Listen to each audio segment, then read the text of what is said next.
Sri Balakrishnan is an eminent educationalist, writer, and motivational speaker with a deep commitment to social development and value based education. With over 35 years of teaching experience, she has contributed significantly to the academic and social landscape, holding two doctoral degrees, one in English from Central University, Pondicherry, and the other in Tamil from Bharathiar University. She brings a rich interdisciplinary perspective to her work. In addition to her academic accomplishments, she holds an M.Ed and is a prolific literary figure, having published several short story collections in Tamil. She is also a skilled translator, with her most notable work being the English translation of the classic Tamil text Kurungotai, published by the Central Institute of Classical Tamil in Chennai.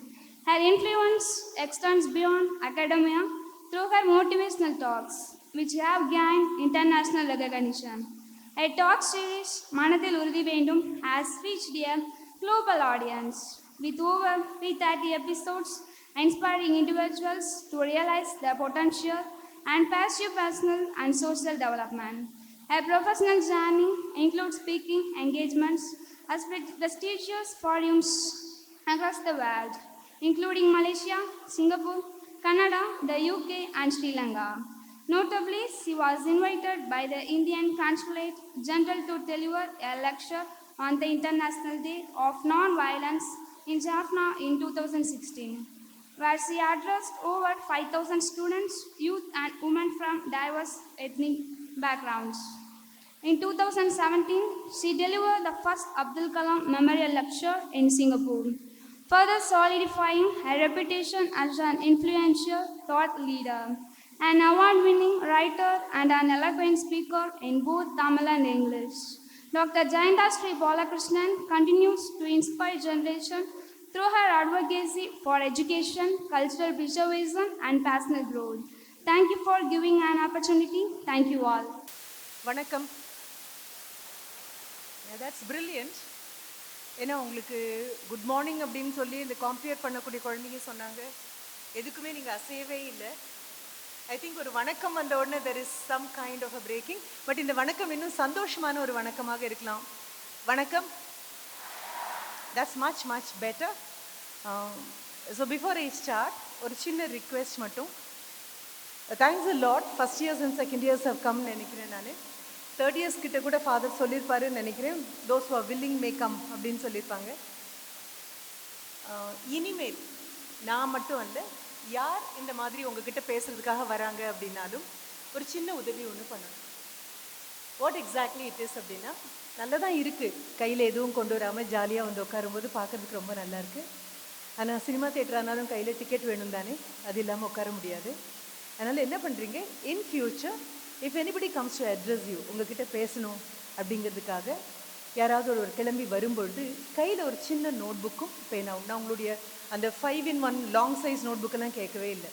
Ma'am நாங்கள்லாம் college students ma'am, கையில் நோட்டெல்லாம் எடுத்துகிட்டு வந்தால் ஐயோ ரொம்ப கஷ்டமாக இருக்கும் ma'am பார்க்குறதுக்கு அப்படின்னு சொன்னீங்கன்னா, I would like to correct you once again. என்னை பற்றி கொடுத்துன இன்ட்ரொடக்ஷனில் அவங்க சொன்னது சொல்லாமல் விட்டது நீங்கள் கேட்காதது அப்படின்னு பார்த்தேன் அப்படின்னா, I continue being a teacher. அப்போது ஒரு ஆசிரியர் எதிர்பார்க்கக்கூடியது என்னவாக இருக்கும் அப்படின்னா, இந்த ஆடியன்ஸ். அது மட்டும் இல்லை, உங்கள் பிரின்சிபல் மேடையிலேருந்து கீழே வரணும் அப்படின்னு சொன்ன போதே என்கிட்ட சொன்னார், ஒரு சின்ன ஒரு கிளாசிக்கல் டான்ஸ் தான் மேடம் இருக்குது, வேறு எதுவும் இல்லை அப்படின்னு என்கிட்ட ஒரு சின்ன சவுண்ட் ஆஃப் அப்பாலஜி வேறு இருந்தது. நான் சொன்னேன், it's okay sir, I don't have anything against it. கலை நிகழ்ச்சிகளுக்கு எதிராக எனக்கு எந்த விதமான குற்றமும் கிடையாது, எதிராக நான் எதுவும் சொல்லலை. பட் ஒன் திங், உங்ககிட்ட பேசணும் அப்படின்னு வரும்பொழுது அதற்கு இடையில வேறு எதுவும் வந்துடக்கூடாதுன்னு நினைப்பேன். So that's a first promise. In future whomsoever comes, யார் வந்து பேசினாலும் கண்டிப்பாக அந்த தேதியில் என்ன அவங்க பேசுகிறாங்க அப்படிங்கிறதுக்கு கையில் ஏதாவது ஒரு குறிப்பு கண்டிப்பாக வேணும். we have to have something in our hand. So we are on the 16th of November 2024. என்னுடைய வாட்ச் சொல்லக்கூடியது அட்லீஸ்ட் என்னோடது 3 minutes ஃபாஸ்ட், என்னோடது படி 10:30. அடுத்த ஒரு 1.5 hours என்னுடையது. அவ்வளோ நேரம் பேச போகிறீங்களா? இல்லை, நாம் பேச போகிறோம். நான் மட்டும் அல்ல, நாம் பேச போகிறோம். ஸோ ஃபார்மலாக நீ கொடுத்த வணக்கத்தை நான் எல்லாருக்கும் கொடுத்துட்றேன். ஃபாதர் சேவியர் மனோஜ் அவருக்கு மிகப்பெரிய நன்றி. பிரின்சிபல் சாருக்கு மிகப்பெரிய நன்றி. நீங்கள் சொன்ன எல்லா வணக்கமும் இருக்கக்கூடிய எல்லாருக்கும் கொடுத்துட்றேன். And doctor Lokesh who brought us all the way from home, thank you ever so much. You gave a wonderful company. வீட்டிலேருந்து வரும்போது கல்லூரியை பற்றி பல விஷயங்களை எங்ககிட்ட சொல்லிட்டு வந்தீங்க. மிகப்பெரிய நன்றி. Teachers who are waiting to receive us, teachers who are என்னுடைய ஃப்ரெட்டர்னிட்டி, என் இனம் முன்னால் உட்காந்துருக்கிற எல்லாருக்கும் பெரிய நன்றி. குழந்தைங்க கொடுத்த வணக்கத்தை உங்கள் அத்தனை பேருக்கும் நான் கொடுத்துட்றேன். ஏன்னா குழந்தைகளுக்கு வணக்கம் சொல்லி பழக்கமே இல்லை. வணக்கம் சொல்லும் போதே ரொம்ப கூச்சமாக இருக்குது, ரொம்ப தயக்கமாக இருக்குது, ரொம்ப ஸ்பான்டேனியஸாக they come with a good morning அப்படின்னு சொல்லிடுறாங்க. ஒரு வணக்கம் அப்படின்னு வரும்போது ஏன் இவ்வளவு கூச்சம் வருதுன்னு தெரியல. the more educated you are, less willing you are to say வணக்கம். கல்வி அதிகமாக அதிகமாக வணக்கம் சொல்றதுக்கு அவ்வளோ கூச்சம் வருது, அவ்வளோ தயக்கம் வருது. தாய்மொழியில பேசுறது அப்படின்னா அவ்வளோ கடினமான ஒன்றாக இருக்கு. வணக்கம் மிக அழகான ஒரு வார்த்தை. ஆங்கிலத்தில் எல்லாமே இன்ஸ்டால்மெண்ட்ல தான் கொடுப்பாங்க. குட் மார்னிங், மார்னிங் மட்டும் நல்லா இருக்கட்டும். குட் ஆஃப்டர்நூன், ஆஃப்டர்நூன் மட்டும் நல்லா இருக்கட்டும். குட் ஈவினிங், ஈவினிங் மட்டும் நல்லா இருக்கட்டும். Good night. ஆனால் தமிழை பொறுத்த வரைக்கும், தமிழனை பொறுத்த வரைக்கும் ஒரு வணக்கம் அப்படின்னு சொன்னா காலை, மதியம், மாலை, இரவு, வாழ்நாள் முழுவதற்கும் அந்த வணக்கம் போதுமானது. என்ன காரணம்? உனக்குள் வணங்க தகுந்த இறைத்தன்மை இருக்கிறது, அதனால் உன்னை வணங்குகிறேன் அப்படின்னு பொருள். அப்போ வந்த உடனே முதல்ல நான் உனக்கு ஒரு வணக்கம் சொன்னதுக்கு என்ன காரணம்? என் கண்முன்னால உட்கார்ந்துருக்கக்கூடிய எதிர்கால இந்தியா அவ்வளவு அழகாக இருக்கு இங்கிருந்து பார்க்கும்பொழுது. First years and second years, maybe few third year students also, and of course few parents. இந்த அத்தனை பேருக்குள்ளும் ஆண்டவனுக்குள்ள இருக்கக்கூடிய இறைத்தன்மை இருக்கு, அதனால உன்னை வணங்குகிறேன். திரும்பி அந்த வணக்கம் கொடுத்த அடுத்த நிமிஷம் அது அத்தனை பேருக்கும் நம்ம கொடுத்தாச்சு. ஸோ முதல் வேலை முடிஞ்சது. ஒரு டீச்சர் சொல்லி கொடுக்க வேண்டிய முதல் வேலை முடிஞ்சது. இனி whenever you meet somebody who should be respected அப்படின்னா அவங்க சொல்ற வரைக்கும் காத்துட்டு இருக்காது. That's point number 1. ரெண்டாவது point, schools R meant for boys and girls. Colleges are not meant for boys and girls. They are meant for men and women. ரொம்ப பெரிய வித்தியாசம் இருக்கு. பாய்ஸ் அண்ட் கேர்ள்ஸ் அப்படிங்கும்பொழுது உங்களுடைய பொறுப்பு அவ்வளோதான். யூனிஃபார்ம்குள்ளே இருக்கும்போது அவ்வளோதான் உங்களுடைய responsibility. But men and women அப்படின்னு வரும்பொழுது you are already 18+. So got a huge responsibility. மிகப்பெரிய பொறுப்பு உங்கள் தோளில் தூக்கி வச்சிருக்கு. So this is a college for men and women, not for boys and girls. அப்போ நம்மளுடைய பிஹேவியரில் கண்டிப்பாக மென் அண்ட் விமெனுக்குரியது இருக்கணும். Point number 2. மூன்றாவது, India does not NEET engineering graduates. கண்டிப்பாக உனக்கெல்லாம் கோவம் வரணும். மேம், ஒரு என்ஜினியரிங் காலேஜுக்குள்ளே வந்து மூன்றாவது point, India does not NEET engineering graduates. ஆமாம், இந்தியாவுக்கு என்ஜினியரிங் கிராஜுவேட்ஸ் வேண்டாம், என்ஜினியர்ஸ் வேணும். இந்தியாவுக்கு மெடிக்கல் கிராஜுவேட்ஸ் வேண்டாம், இந்தியாவுக்கு டாக்டர்ஸ் வேணும். இந்தியாவுக்கு லீகல் கிராஜுவேட்ஸ் வேண்டாம், we need advocates and lawyers.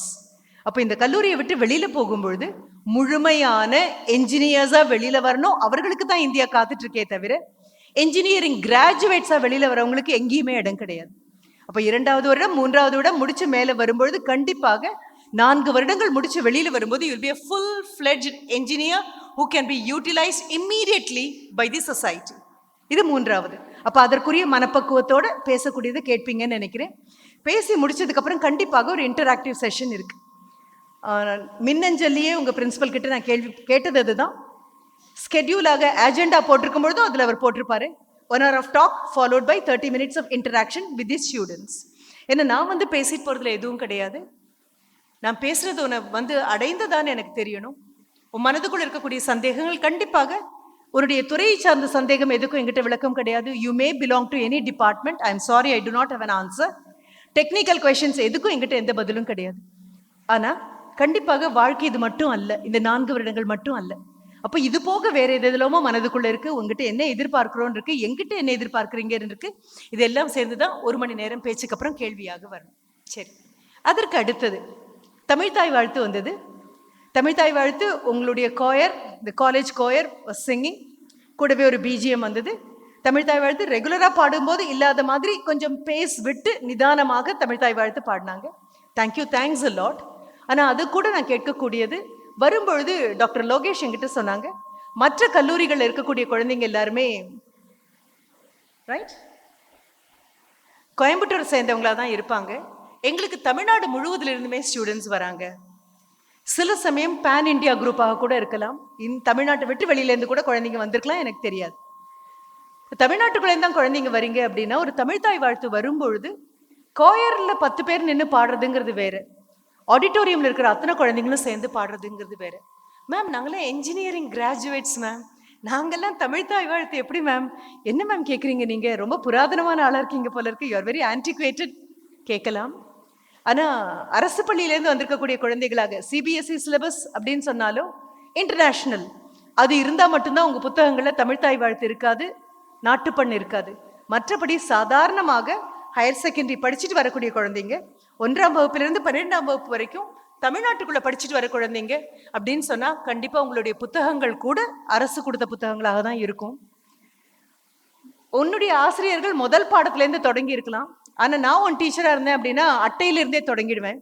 ஏன்னா 1ஆம் வகுப்பிலிருந்து 12ஆம் வகுப்பு வரைக்கும் படிக்கிறது பிசிக்ஸாக இருந்தாலும், கெமிஸ்ட்ரியாக இருந்தாலும், மேத்ஸாக இருந்தாலும், என்ன சப்ஜெக்டாக இருந்தாலும் from first standard to 12th standard புக்ல மாறாத சிலபஸ்னு ஒன்று இருக்கு அப்படின்னா தமிழ்தாய் வாழ்த்து, நாட்டுப்பண், உறுதிமொழி இதெல்லாம் இருக்கும். இது ஒரு பெரிய விஷயமா? கண்டிப்பா பெரிய விஷயம். ஏன்னா நான் வணக்கம்னு சொன்ன உடனே அடுத்த நிமிஷம் வணக்கம்னு சொல்லிட்டேன்.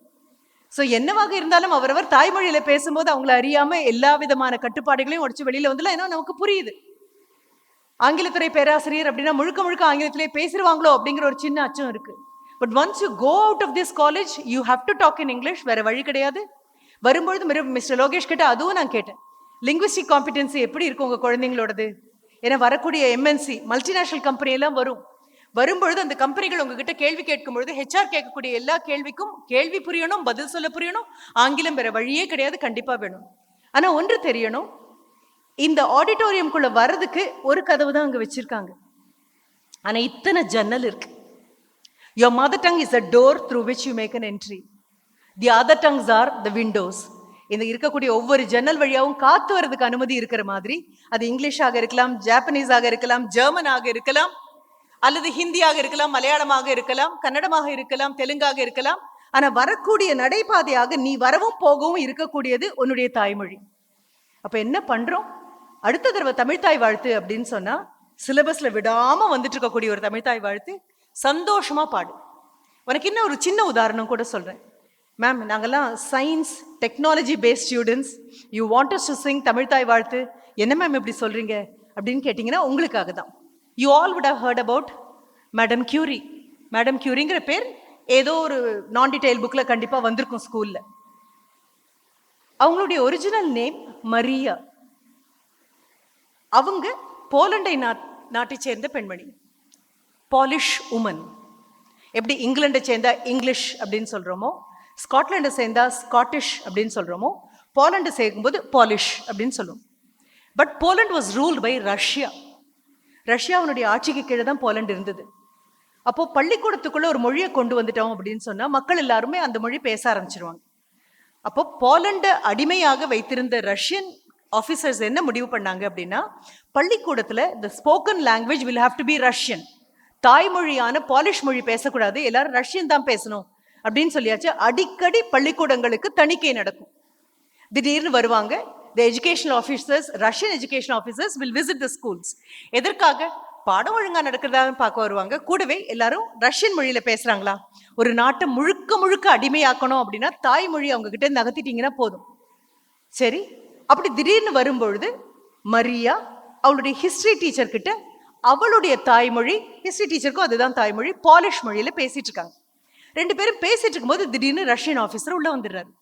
வந்த அடுத்த நிமிஷம் Maria changes language to Russian. அவர் உள்ள வந்து அவரை பார்த்த அடுத்த நிமிஷம் பாலிஷ் மொழியிலேருந்து ரஷ்யன் மொழிக்கு போயிடறான்.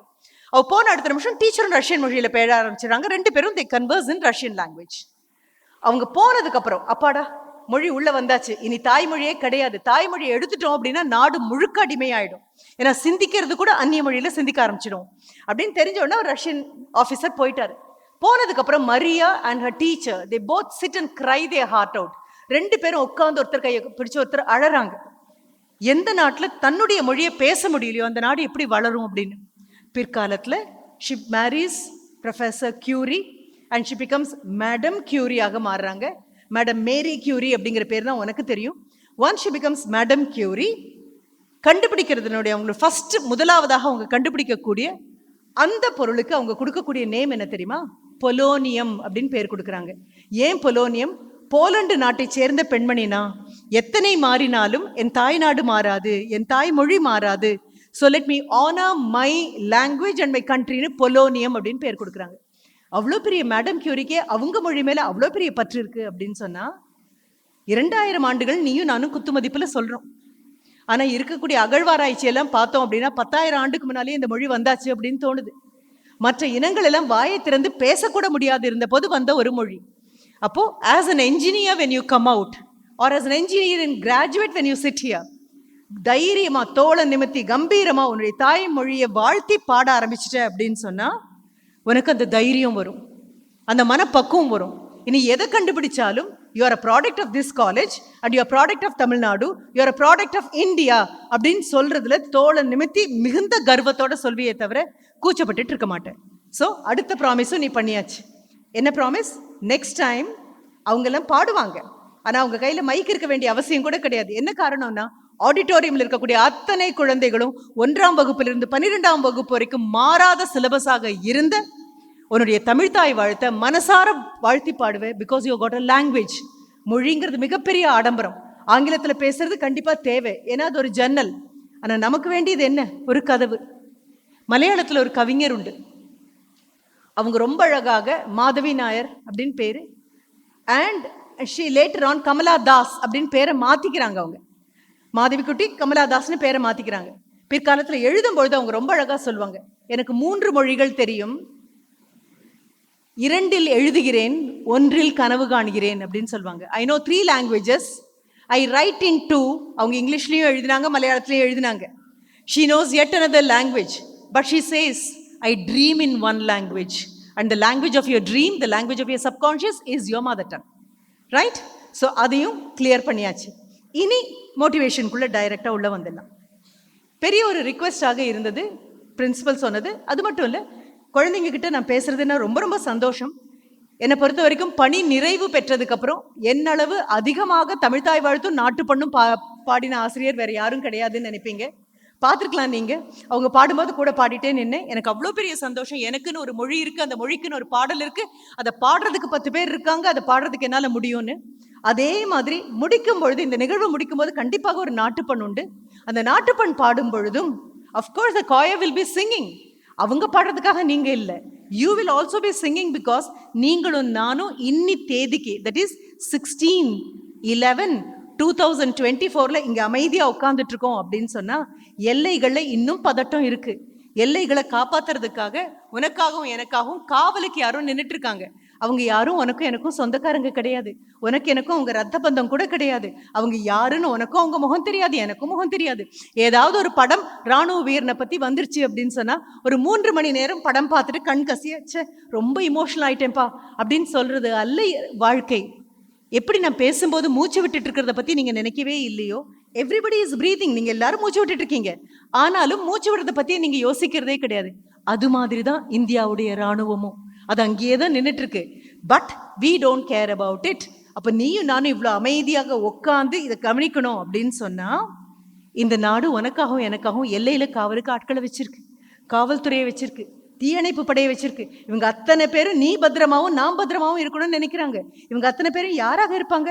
யாருடைய அண்ணனாவோ இருக்கலாம், யாருடைய அப்பாவாவோ இருக்கலாம், யாருடைய மகனாகவோ இருக்கலாம், மகளாக இருக்கலாம், வாழ்க்கை துணையாக இருக்கலாம். But these people are not related to us. But when you sing your national anthem, கம்பீரமாக வாயை திறந்து, இந்த நாட்டினுடைய பிரஜை நான். வந்திருந்த பெண்மணி சொன்னாங்க, எதிர்கால இந்தியாவை பார்த்தா எனக்கு அவ்வளோ சந்தோஷமா இருக்குன்னு சொன்னாங்க.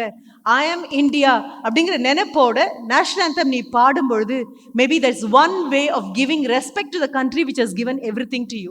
உனக்காக எல்லாவற்றையும் கொடுத்த ஒரு நாட்டுக்கு மரியாதை கொடுக்கறது அப்படிங்கிறது இந்த நேஷனல் ஆந்தத்தை மறக்காம தெளிவாக அழகாக எல்லோரோடையும் சேர்ந்து கர்வத்தோட பாடக்கூடியது. சரி, இப்போ உங்ககிட்ட வர்றதுக்கு இதெல்லாம் நான் என்ன பண்ணுறேன் அப்படின்னா, வந்து உட்கார வச்சுட்டாங்க 10 மணிக்கு. 10 மணிக்கு நான் பேச வருவேன் அப்படின்னா கண்டிப்பாகவே 9:45 கூட்டிகிட்டு வந்து உட்கார வச்சுருப்பாங்க. ஏன்னா நாங்கள் வரும்பொழுதே ஃபோனில் வந்தாச்சா, சீஃப் கெஸ்ட் வந்தாச்சு, குழந்தைங்களெல்லாம் உட்கார வச்சாச்சு. சரி, அப்போ எனக்கு முன்னால் வந்து உட்காந்துருவீங்க. நாங்கள் இறங்கி போனதுக்கப்புறம் தான் நீங்கள் போகவும் போகிறீங்க. ஃபைன். பட் எல்லாருக்கும் இந்த வாய்ப்பு கிடைக்காது. எல்லாருக்கும் இந்த காலேஜுக்குள்ளே வர முடியாது. உன் கழுத்தில் போட்டிருக்கக்கூடிய அந்த அடையாள அட்டை இல்லை அப்படின்னா பிரின்சிபல் சார் கூப்பிடாம என்னால் கூட வர முடியாது. ஐ ஹாவ் டு கிவ். ஏன்னா இந்த அடையாள அட்டை இருக்கிற வரைக்கும். ஆனால் இந்த அடையாள அட்டை எவ்வளோ நாள்டா இருக்கும்? ஃபர்ஸ்ட் இயரில் இருக்கீங்கன்னா இன்னும் 3 வருஷம் இருக்கும். செகண்ட் இயரில் இருக்கீங்கன்னா இன்னும் 2 வருஷம் இருக்கும். அதுவும் இப்போவே ஆட் செமஸ்டர் வந்தாச்சு. நவம்பர் அப்படின்னு வந்தாச்சுன்னா ஆட் செமஸ்டர் வந்தாச்சு. திரும்புறதுக்குள்ளே உங்களுடைய ஈவென்ட் செமஸ்டருக்கு போயிடுவீங்க. ஃபர்ஸ்ட் செமஸ்டர் இருக்கிறவங்களாம் செகண்டுக்கு போயிடுவீங்க. தேர்டில் இருக்கிறவங்களாம் ஃபோர்த்துக்கு போயிடுவீங்க. 5th செமஸ்டர் குழந்தைங்க யாராவது இருக்கீங்கன்னா 6th திரும்புறதுக்குள்ளே மல்டிநேஷனல் கம்பெனி எல்லாம் உள்ளே வந்துடும். பார்க்க பார்க்க பார்க்க இப்போ தான் சேர்ந்தோம், இப்போ தான் இண்டக்ஷன் ப்ரோக்ராம், இப்போ தான் உள்ள தாய் தகப்பனோட வந்து உட்காந்தோம். இதெல்லாம் எவ்வளோ சத்தியமோ அவ்வளோ சத்தியம். 16/11/2024 தொடங்கினது 10:30, மணி 10:45 என் வாட்ச் காமிச்சுது. அத்தனை பேரும் சேர்ந்து ஒரு கயிறை வச்சு கடிகாரத்தை இழுத்தா கூட போன நேரம் திரும்பி வராது. we will not get back. Fine. அப்போ கொடுக்கக்கூடிய இந்த நேரம் எவ்வளவு முடியுமோ அவ்வளோ உள்ள வாங்கிக்கோ. உங்களுக்கு எல்லாம் மெமரி ரொம்ப நல்லா இருக்குன்னு எனக்கு தெரியும். ஆனால் கூட முடிச்சதுக்கப்புறம் நான் என்ன சொன்னேன் அப்படின்னா அவங்களுக்கு என்ன பிடிச்சதோ அந்த 4-5 பாயிண்ட் தான் மனசில் இருக்குமே தவிர மொத்தமாக இருக்காது. அதனால முதல் பாயிண்ட்டுக்கே திரும்பி போகிறேன். இனி யார் வந்தாலும் யார் உங்ககிட்ட பேசுறதாக சொல்லிட்டாலும் திடீர்னு ஒன்று உங்களை கூட்டிகிட்டு வர மாட்டாங்க. ஒரு நாள் முன்னாலேயே கண்டிப்பாக சொல்லியிருப்பாங்க. இப்போ என்ன பண்ணுறேன், கையில் ஒரு சின்ன ஸ்கிரிப்ளிங் பேட் எடுக்கிறேன், வர அந்த டேட்டை போடுறேன். இவங்க சொன்னதுல இந்த விஷயம் எனக்கு ரொம்ப முக்கியமாக தோணுது, இந்த விஷயம் என் கண்ணு பார்த்து சொன்ன மாதிரி இருக்கு, இந்த விஷயம் எனக்காகவே சொன்ன மாதிரி இருக்கு அப்படின்னு நோட் பண்ணிக்கோ. ஃபைன். ஒரு குட்டி கதையிலிருந்தே மறுபடியும் தொடங்கலாம். JRD டாட்டா அவரை பற்றி நீ கேள்விப்பட்டிருப்பேன். ரட்டன் டாட்டா இப்போ போன மாதம் இறந்து போனார். இந்தியாவினுடைய மிகப்பெரிய இண்டஸ்ட்ரியலிஸ்ட். அது ஒரு மைனாரிட்டி கம்யூனிட்டிலேருந்து வந்து மிகப்பெரிய இண்டஸ்ட்ரியலிஸ்டாக மாறினவர்.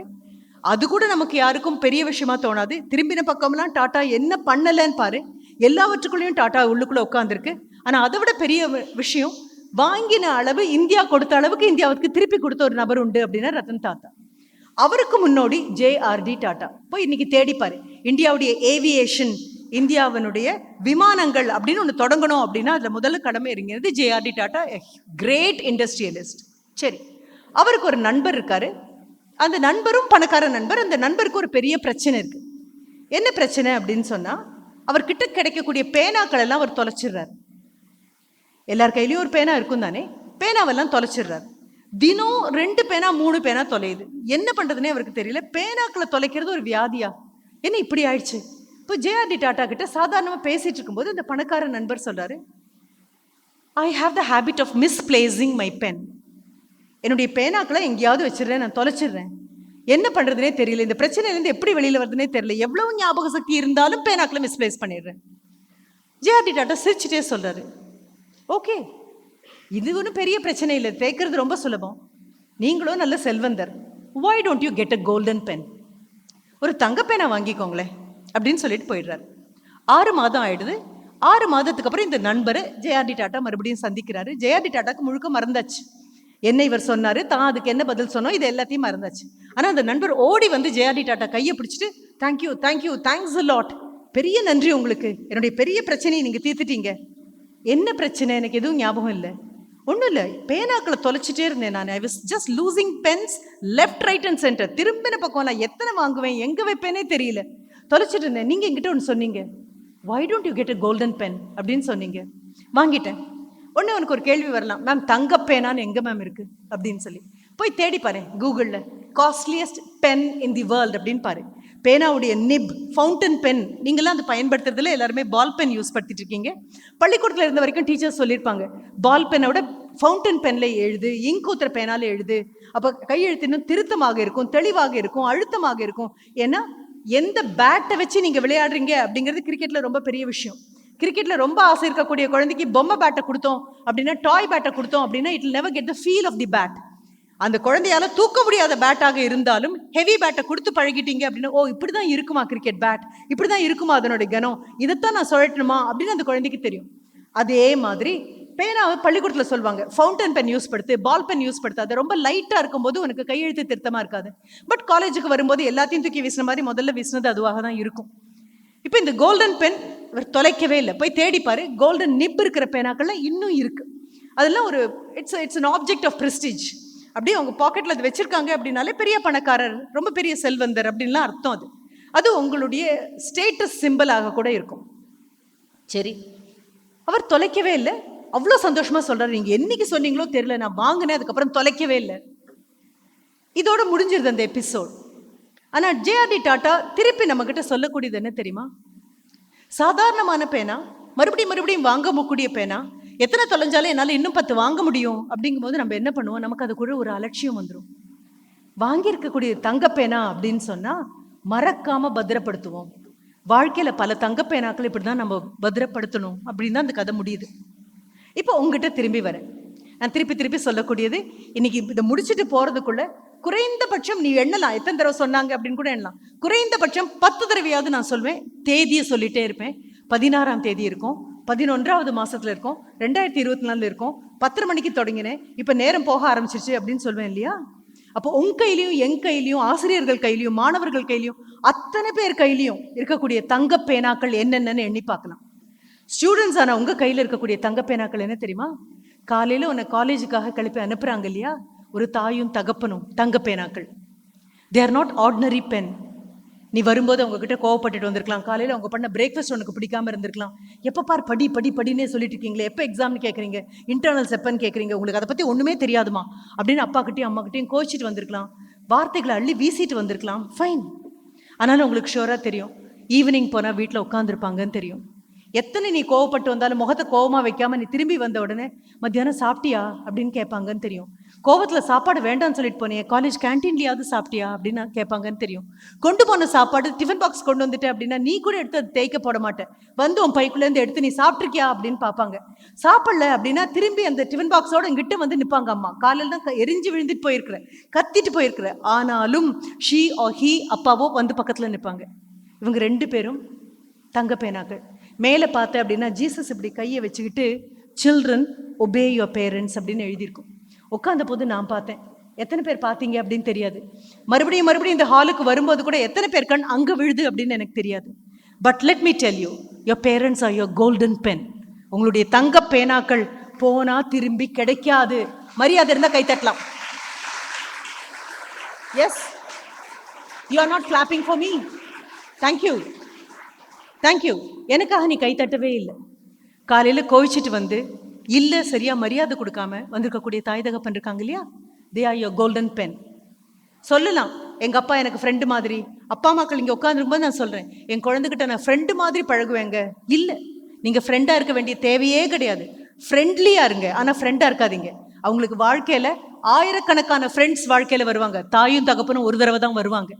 அந்த ஒரு தடவை வந்திருக்கக்கூடிய தாய் தகப்பன் தங்க பேனாக்கள்னு அவங்களுக்கு புரியணும் அப்படிங்கிறதா முதல்ல நம்ம சொல்லிக்கொள்ள வேண்டிய விஷயம். சரி, அடுத்தது உன்னுடைய டீச்சர்ஸ் கிண்டல் வரும், கேலி வரும். ஆனால் என்னுடைய அனுபவத்திலேருந்து சொல்கிறேன், 2019லேருந்து 2022 வரைக்கும் வந்த கொரோனா போகுமா இருக்குமான்னு கூட நமக்கு தெரியாது. அது எப்படி இருக்குன்னு கூட தெரியாது. உன் வாழ்க்கையில் பார்த்த மிகப்பெரிய சம்பவம் அப்படிங்கிறது அந்த கொரோனாவாக தான் இருக்கும். எங்களெல்லாம் பார்த்தா பூமர் ஜெனரேஷன் அப்படின்னு சொல்லக்கூடிய குழந்தைங்க நீங்கள் எல்லாரும். ஆனால் அந்த பூமருக்கு என்ன அர்த்தம்னு உனக்கு தெரியுமான்னு தெரியல. 10 பேர் பூமர்னா நாங்கள் எல்லாரும் பூமர்னு நீ சொல்லிடுவேன். அந்த பூமர் ஜெனரேஷனுக்கு ஒரு அர்த்தம் இருக்கு. இன்னைக்கு முடிஞ்சா போய் மறுபடியும் கூகுளில் தேடு, எதெல்லாம் தேடணும்னு நான் சொல்லிடுறேன். எதை தேடுறோமோ அதை பொறுத்து தான் நம்ம யாருன்னு அடையாளம் தெரியும். தேடுங்கள் கிடைக்கும் அப்படின்னு இயேசுநாதர் சொன்னார். அப்படின்னு சொன்னா தேடுங்கள், எவை தேட தகுதியானவையோ அவற்றை தேடுங்கள். எவை தேட தகுதியானவைன்னு உங்களுக்கு யார் சொல்லிக் கொடுப்பாங்க? உங்களுடைய ஆசிரியர் சொல்லிக் கொடுப்பாங்க. அப்போ 2019லேருந்து 2022 வரைக்கும் பள்ளிக்கூடங்களும் கல்லூரிகளும் பல்கலைக்கழகங்களும் பாதியாகவும் நிரந்தரமாகவும் தற்காலிகமாகவும் மறுபடியும் மூடி திறந்து உலகமே அதிர்ச்சியில் இருந்த பொழுது இந்தியாவில் மட்டும்தான் ஆன்லைன் கிளாஸஸ் நடந்திருக்கு. நீ வேற யாரோடையும் வெரிஃபை கூட பண்ணியிருக்க மாட்டேன். இந்த தங்க பேனாவை நான் அங்கே கொண்டு வந்து மறுபடியும் வைக்கிறேன். நீ அப்போ 8ஆம் கிளாஸில் இருந்திருக்கலாம், 7ஆம் கிளாஸில் இருந்திருக்கலாம். Maybe you might have been in 9th standard, 10th 11th 12th 3 வருஷம் முடிச்சுட்டு இப்போ வந்திருக்கலாம். உனக்கு பிடிக்குமா பிடிக்காதான்னு கூட யாரும் கேட்டதில்லை. கையில் ஒரு மொபைலை வச்சிருப்பேன், ஆடியோவை கட் பண்ணியிருப்பேன், வீடியோவை கட் பண்ணியிருப்பேன், யூனிஃபார்மில் இருக்க மாட்டேன், அரை தூக்கத்தில் கொட்டாய் விட்டுட்டு டீச்சர் கிளாஸ் எடுக்கும்போது வந்து உட்காந்துருப்பேன், கவனிக்க கூட மாட்டேன். உன் பக்கத்தில் உட்காந்துருக்கிற அம்மாவும் அப்பாவும் ரொம்ப பெருசாக கவனிப்பாங்க, நீ கவனிச்சது கூட இல்லை. ஆனாலும் என்னுடைய ஸ்டூடெண்ட்ஸ், அப்ராட் இருக்கிற ஸ்டூடெண்ட்ஸ் எல்லாம் என்னை கூப்பிட்டு கேட்டாங்க, மேம் வளர்ந்த நாடுகள் அப்படின்னு சொல்லக்கூடிய UK ஆகட்டும், US ஆகட்டும், பிரான்ஸ் ஆகட்டும், ஜெர்மனி ஆகட்டும், ஆஸ்திரேலியா ஆகட்டும், none of these countries want online education. கல்வி ஆன்லைனில் வரணும்னு யாரும் கேட்கவே இல்லை. கொஞ்ச நாளைக்கு படிக்காமல் இருந்தால் என்ன மேம் பிரச்சனை? கொஞ்ச நாளைக்கு பள்ளிக்கூடம் போகாமல் இருந்தால் என்ன மேம் பிரச்சனை? உயிருக்கே பிரச்சனை அப்படின்னு இருக்கும்பொழுது படிப்பு அவ்வளோ பெரிய விஷயமா போயிடுச்சா? இந்தியா ஏன் மேம் எப்படி இருக்குது அப்படின்னு கேட்டபோது நான் சொன்ன பதில், வளர்ந்த நாடுகளுக்கு கவலை இல்லை, வளரும் நாடுகளுக்கு கவலை உண்டு. என்ன காரணம்னா 15 வயசுல 10ஆம் கிளாஸ் படிக்கணும்னா 15 வயசுல தான் 10ஆம் கிளாஸ் படிக்கணும். 2 வருஷம் பள்ளிக்கூடம் இல்லை அப்படின்னா 17 வயசுல நீ 10ஆம் கிளாஸ் படிக்கும்போது 15 years is definitely different from 17 years. 17 வயசுல 10ஆம் கிளாஸ் கூடிய பக்கம் இல்லை, அதை தாண்டி போயிருப்ப. உணர்வுகள் மாறி இருக்கும், உன்னுடைய எண்ணங்கள் மாறி இருக்கும், உன்னுடைய வயது மாறி இருக்கும், அனுபவங்கள் மாறி இருக்கும், பார்வை மாறி இருக்கும். 15 வயது குழந்தை 10ஆம் வகுப்பில் இருக்கும்போது இருக்கக்கூடிய அந்த தெளிவும் அந்த இன்னசென்ஸும் 11th ஸ்டாண்டர்ட் வரும்போது உனக்கு கிடையாது. 12th வரும்போது கண்டிப்பா இல்லை. காலேஜுக்கு வந்துட்டியா? கண்டிப்பா கிடையாது. இது எதுவுமே கிடையாது. எந்த அளவுக்கு எல்லாரும் சொல்றதையும் கேட்டுட்டு சொல்றதை நம்பிட்டு இல்லையே இப்படி இருந்தா போய் புத்தகங்களை பார்க்கலாமா அப்படின்னு எல்லாத்தையும் வாங்கி கொள்ளக்கூடிய மனதுல 10th ஸ்டாண்டர்ட்ல இருந்தியோ அது 12th கண்டிப்பா கிடையாது. எந்த ஆசிரியர்கள் பெரிய ஆட்கள் நினைச்சியோ அவங்க எல்லாம் 12th ஸ்டாண்டர்ட் வரும்போதோ இவ்வளவுதானா அப்படின்னு நினைப்பேன். பிஏ முடிச்சுட்டு போகும்பொழுது உனக்கு பிஎஸ்சி பிஎட் பண்ணி உன்னுடைய 8ஆம் கிளாஸ்ல கிளாஸ் எடுத்து சயின்ஸ் டீச்சர் அப்ப பெரிய ஆளா தோணி இருக்கும். ஆனா நீ மேல வரும்பொழுது இவ்வளவுதானா அப்படின்னு தோணும். அப்போ வளரக்கூடிய நாடு 3 கல்வி ஆண்டுகளை இழந்து போச்சு அப்படின்னா தேங்கி போயிடும். அப்போ 15 வயசு இருக்கிற குழந்தையும் 10ஆம் கிளாஸ் படிக்கும், 17 இருக்கிறவங்களும் 10ஆம் கிளாஸ் படிப்பாங்க. கண்டிப்பா நாடு தாங்காது. அப்போ உலகமே வேண்டாம்னு நினைச்சிருந்த போது இந்தியா மட்டும்தான் என்னுடைய பிரஜைகள் 3 கல்வி ஆண்டுகளை இழந்துடக்கூடாது. இப்ப நான் சொல்றேன் இல்லையா, நான் தொடங்கின நேரம் பேர இப்ப போயிட்டு இருக்கிற நேரம் பேர நீயும் நானும் கடிகாரத்தை யானையோட சேர்த்து யானை கட்டி இழுத்தாலும் போன நேரம் வராதுன்னு 3 வருட காலங்களை நீ இழந்துடக்கூடாது அப்படின்னு இந்த நாடும் உன்னுடைய தாய் தகப்பனும் உன்னுடைய ஆசிரியர்களும் நீ கவனிச்சாலும் கவனிக்காட்டாலும் வந்து உட்காந்து பாடம் எடுத்தாங்க. ஏன் எக்ஸாம் ஒழுங்கா எழுதுற? நான் கொரோனா பேட்ச் அப்படின்னு பெருமையா வேற சொன்னீங்க. ரொம்ப வருத்தப்பட வேண்டிய விஷயம். நல்லது நினைச்சா அந்த பேட்ச்ன்னு சொல்லலாம், எதையோ ஒன்று நினைச்சிட்டு நான் கொரோனா பேட்ச் அப்படின்னு வேற சொன்னீங்க. மறுபடியும் அதுல வரேன். அந்த ஆசிரியர் கதவை தட்டி தள்ளி திறந்து கேட்டும் கேட்காம உட்காந்து உனக்கு பாடம் எடுத்த ஆசிரியர்கள் இருக்காங்க இல்லையா, இன்னைக்கு நீ இப்படி இருக்கணும் அப்படின்னு நினைச்சு உனக்காக வந்திருக்கக்கூடிய கல்லூரி பேராசிரியர்கள் இருக்காங்க இல்லையா, இவங்க அத்தனை பேரும் தங்க பேனாக்கள். இந்த கழுத்துல போட்டுட்டு இருக்கக்கூடிய கைத்தட்டு டீச்சர்ஸ்க்கு, நீ கழுத்துல போட்டுட்டு இருக்கக்கூடிய அடையாள அட்டை 2 வருஷத்துல காணாம போகும், 3 வருஷத்துல காலாவதியாகும், அப்புறம் நினைவுக்காக ஆணில தூக்கி மாட்டிக்கலாம். அதுக்கப்புறம் சொல்வீங்க நான் 2003 பேட்ச், நான் 2004 பேட்ச் அப்படின்னு எல்லார்கிட்டையும் பேட்ச் வாரியா சொல்வீங்க.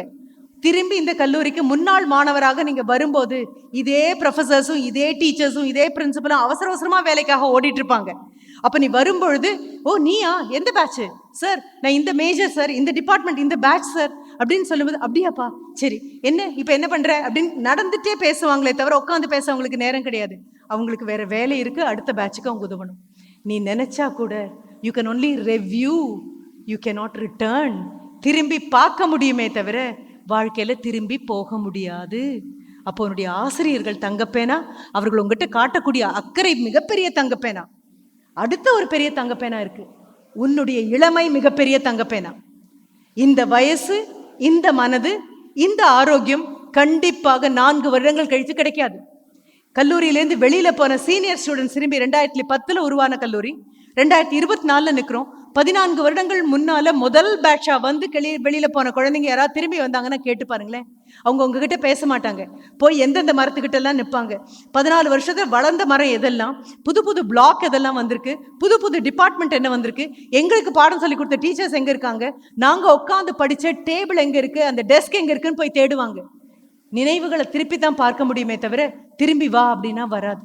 அப்போ இந்த 4 வருடங்களும் உன் கையில் இருக்கக்கூடிய தங்கப்பேனா, உன்னுடைய இளமை தங்கப்பேனா.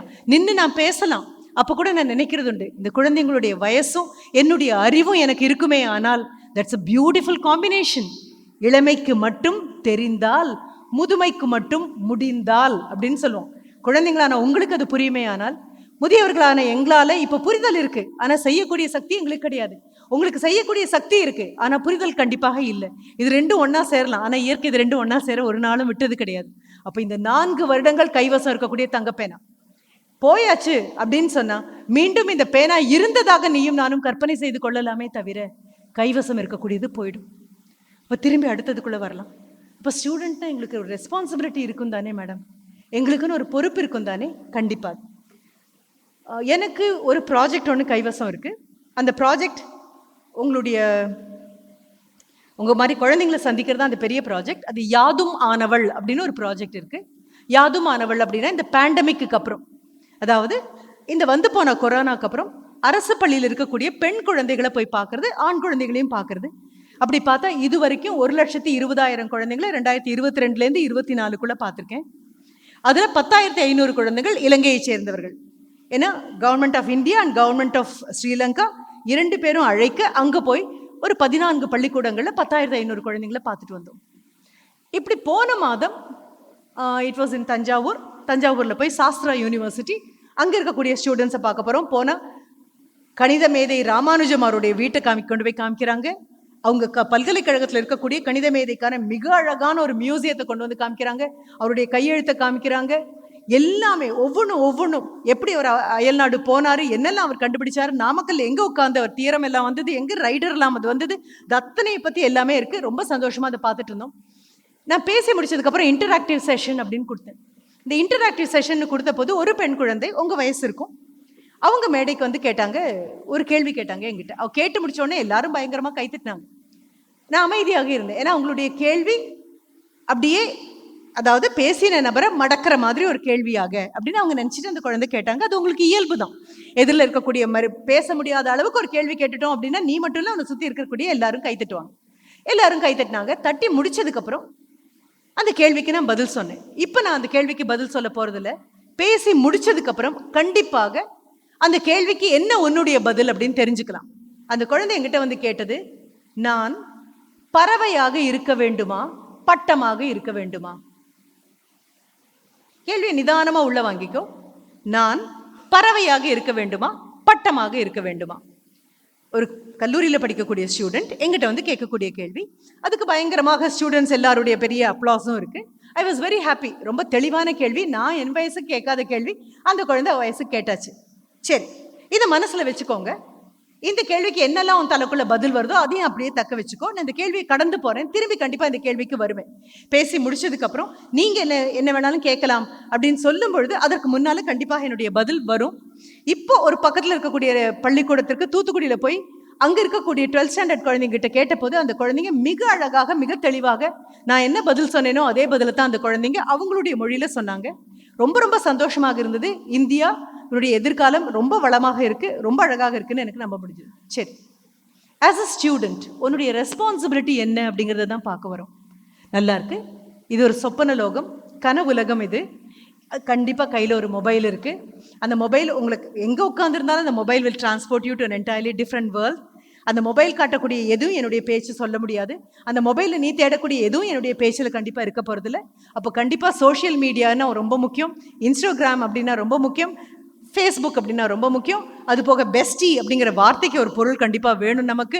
பாய் ஃப்ரெண்ட், கேர்ள் ஃப்ரெண்ட், இவை எல்லாமே சேர்ந்து இந்த வயதுக்குள்ளே உன் தலையை கணிசமாக ஆக்கிரமிச்சிருக்கு. கண்டிப்பாக தெரியும்.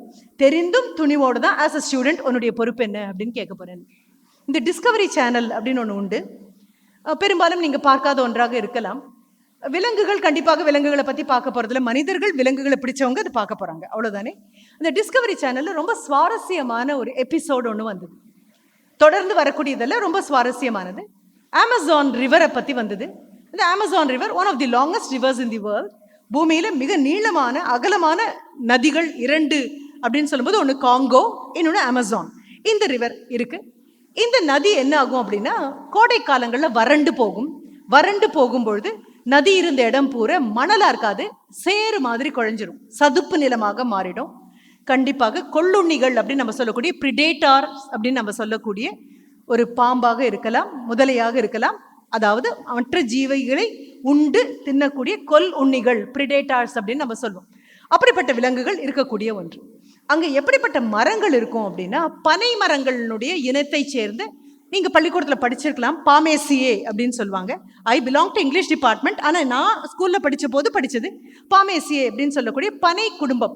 அதில் இந்த தென்னை மரமும் வரும், பனை மரமும் வரும், பாக்கு மரமும் வரும். அந்த நீண்டு வரக்கூடிய ஒன்று மேலே க்ரௌன் அப்படின்னு சொல்வீங்க, அந்த ஓலைகள் இருக்கக்கூடியது க்ரௌன் சொல்வீங்க.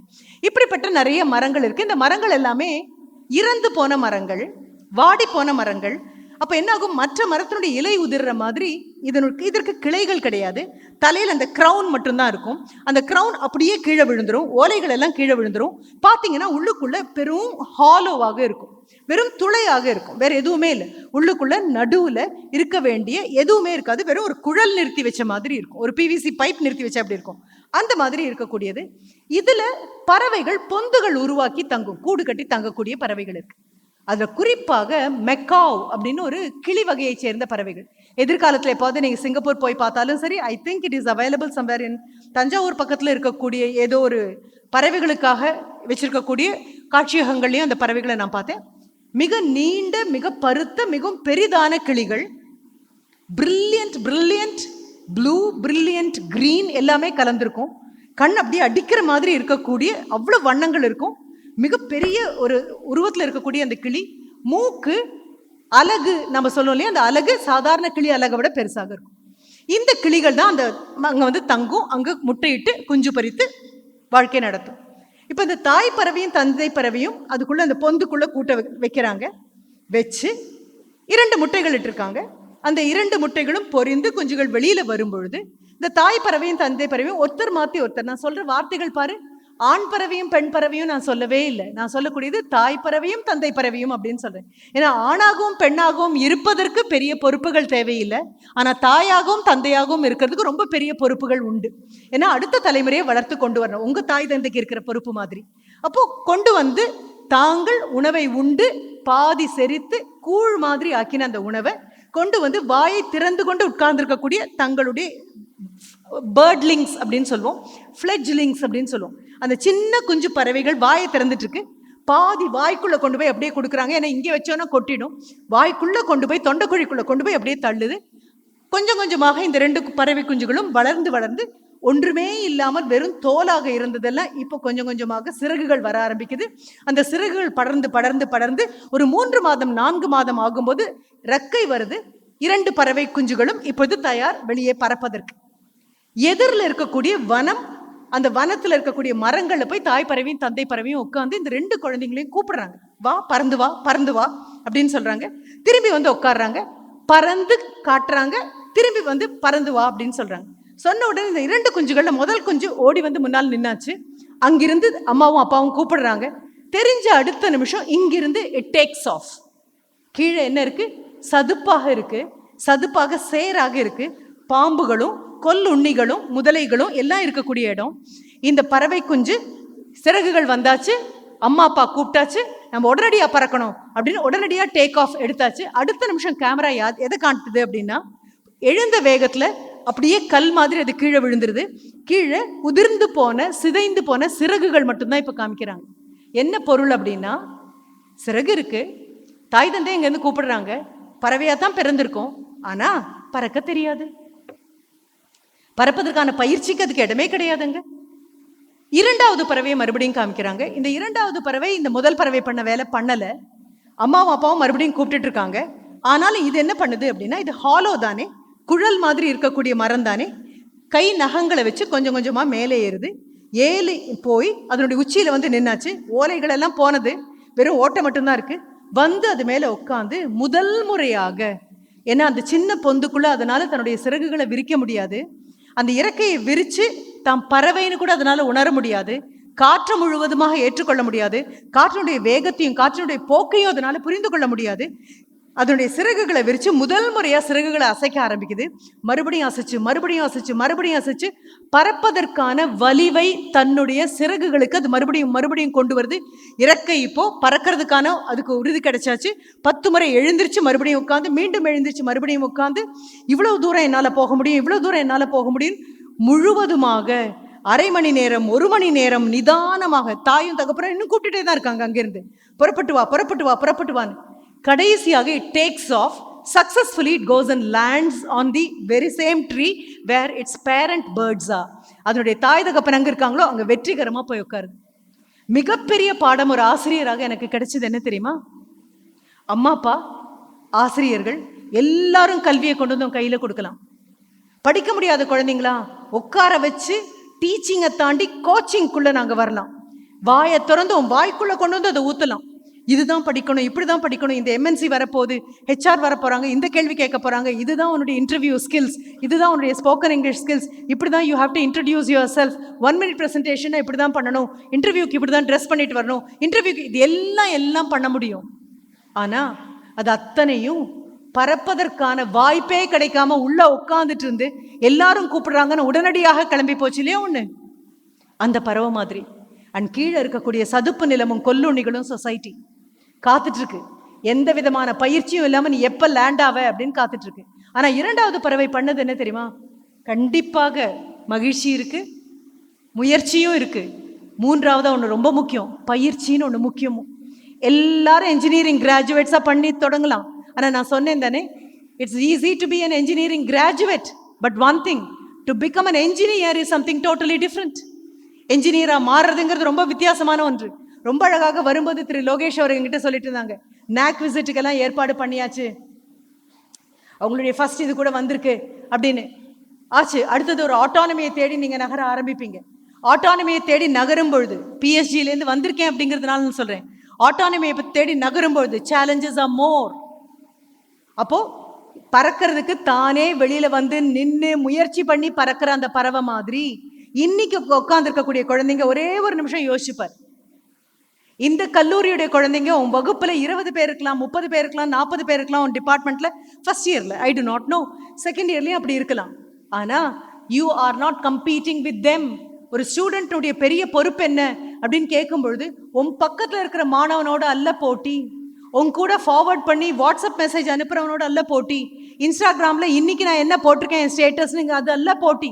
நீ இப்போ உட்காந்து, ஏன் இப்போ ஆசிரியர் உங்க பக்கத்துலேயே நடந்து வந்து கவனி கவனி அப்படின்னு சொல்லிட்டு போறாரு, அதையும் சேர்த்து தான் நான் பாக்குறேன். அப்போ உட்கார்ந்து இருக்கக்கூடிய அத்தனை பேரும் நான் சொல்ற அத்தனையும் கேட்க போறது இல்லை. ஆனா உண்மையாக யாரோட உனக்கு நான் போட்டின்னு சொல்லும் போதாவது கவனிச்சு பாரு. ஒரு ராமேஸ்வரத்துல இருந்து ராஷ்டிரபதி பவன் வரைக்கும் ஒரு நபரால கிளம்பி போக முடியுது, அப்துல் கலாம் ஐயாவால. உன்னை விட ரொம்ப ரொம்ப சீனியர் தான். ஆனா அவருடைய வகுப்புலயும் அவர் ஒரு ஸ்டூடெண்டா உட்காரல. அவர் ஒருத்தருக்கு மட்டும் யாரும் பக்கத்துல வந்து பாடம் எடுக்கல. எம்ஐடி அப்படின்னு சொல்லும் பொழுது நமக்கு அவர் தான் ஞாபகம் வருது. அடுத்த நிமிஷம் இஸ்ரோ அப்படின்னா அவர் தான் ஞாபகம் வருது. ஆனா தொடங்கினது எங்க அப்படின்னா ராமேஸ்வரம். மிக சாதாரணமான கடலோரத்துல இருக்கக்கூடிய ஒரு ஊர், ஒரு கிராமத்தினுடைய சூழல்ல தான் பல இடங்கள் இன்னும் அங்க இருக்கு. அந்த இடத்துல இருந்து ஒரு சாதாரணமான அரசு பள்ளியில படிச்சு கிளம்பக்கூடிய ஒரு நபர்.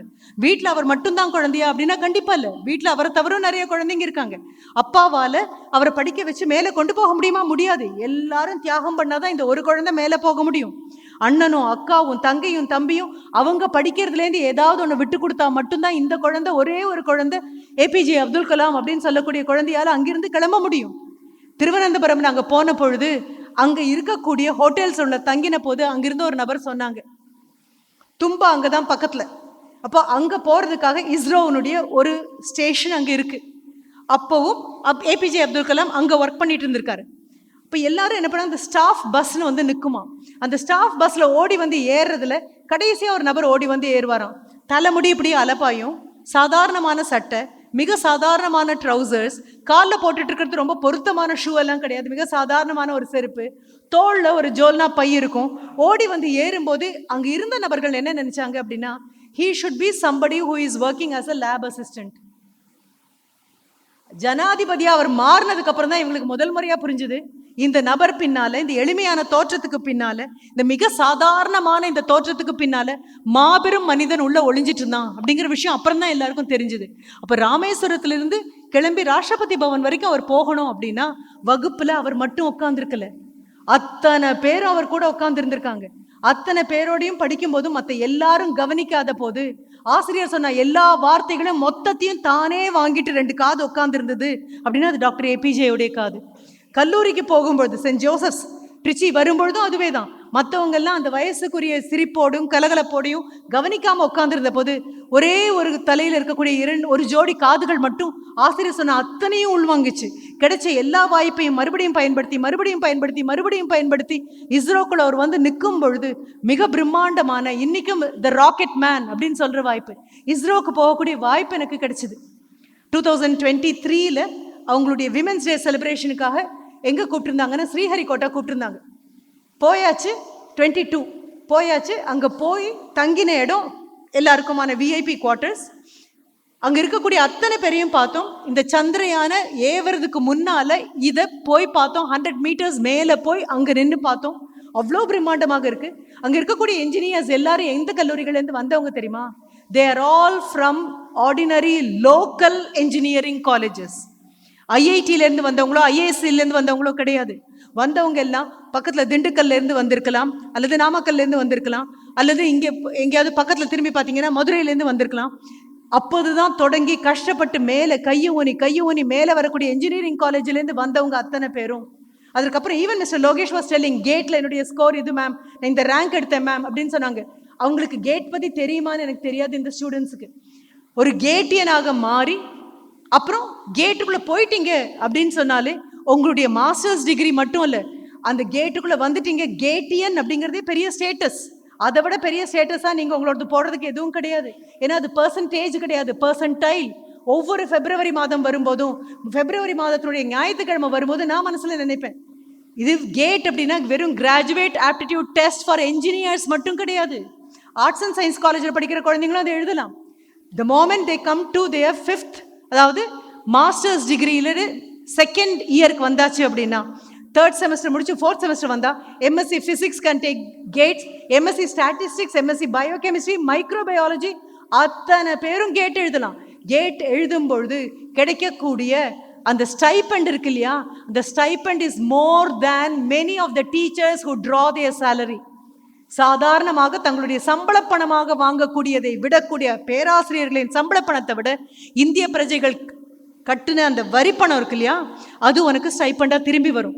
அப்போ திரும்பி அங்கே இஸ்ரோவில் போய் பார்க்கும் பொழுது, இஸ்ரோவில் பார்த்ததாகட்டும், கல்பாக்கத்தில் பார்த்ததாகட்டும், கூடங்குளத்தில் பார்த்ததாகட்டும், ஒவ்வொரு இடத்துக்கும் அவங்க என்னை கூப்பிடும்பொழுது நான் போகும்போதெல்லாம் பார்க்கும்போதெல்லாம் அவங்க சொல்லுவாங்க, please tell your children, please tell your children. தமிழ்நாட்டிலேருந்து கேட் எழுதி யாரும் வரமாட்டேங்கிறாங்க, கேட் எழுதி யாரும் வரமாட்டேங்கிறாங்க. நான் மறுபடியும் சொல்கிறேன், இந்த அமேசான் ரிவர் காட்டினது அது மட்டும்தான். என்ன தாய் தகப்பன் கொண்டு வந்து கொடுக்குறாங்க, ஆசிரியர்கள் கொண்டு வந்து கொடுக்குறாங்க, ஆனாலும் உங்ககிட்ட முயற்சியும் பயிற்சியும் மகிழ்ச்சியும் இல்லை அப்படின்னு சொன்னா, உன்னால தமிழ்நாடு மட்டும் அல்ல, இந்தியாவில் இருக்கக்கூடிய அவங்களாலேயும் உன்னால போட்டி போட முடியாது.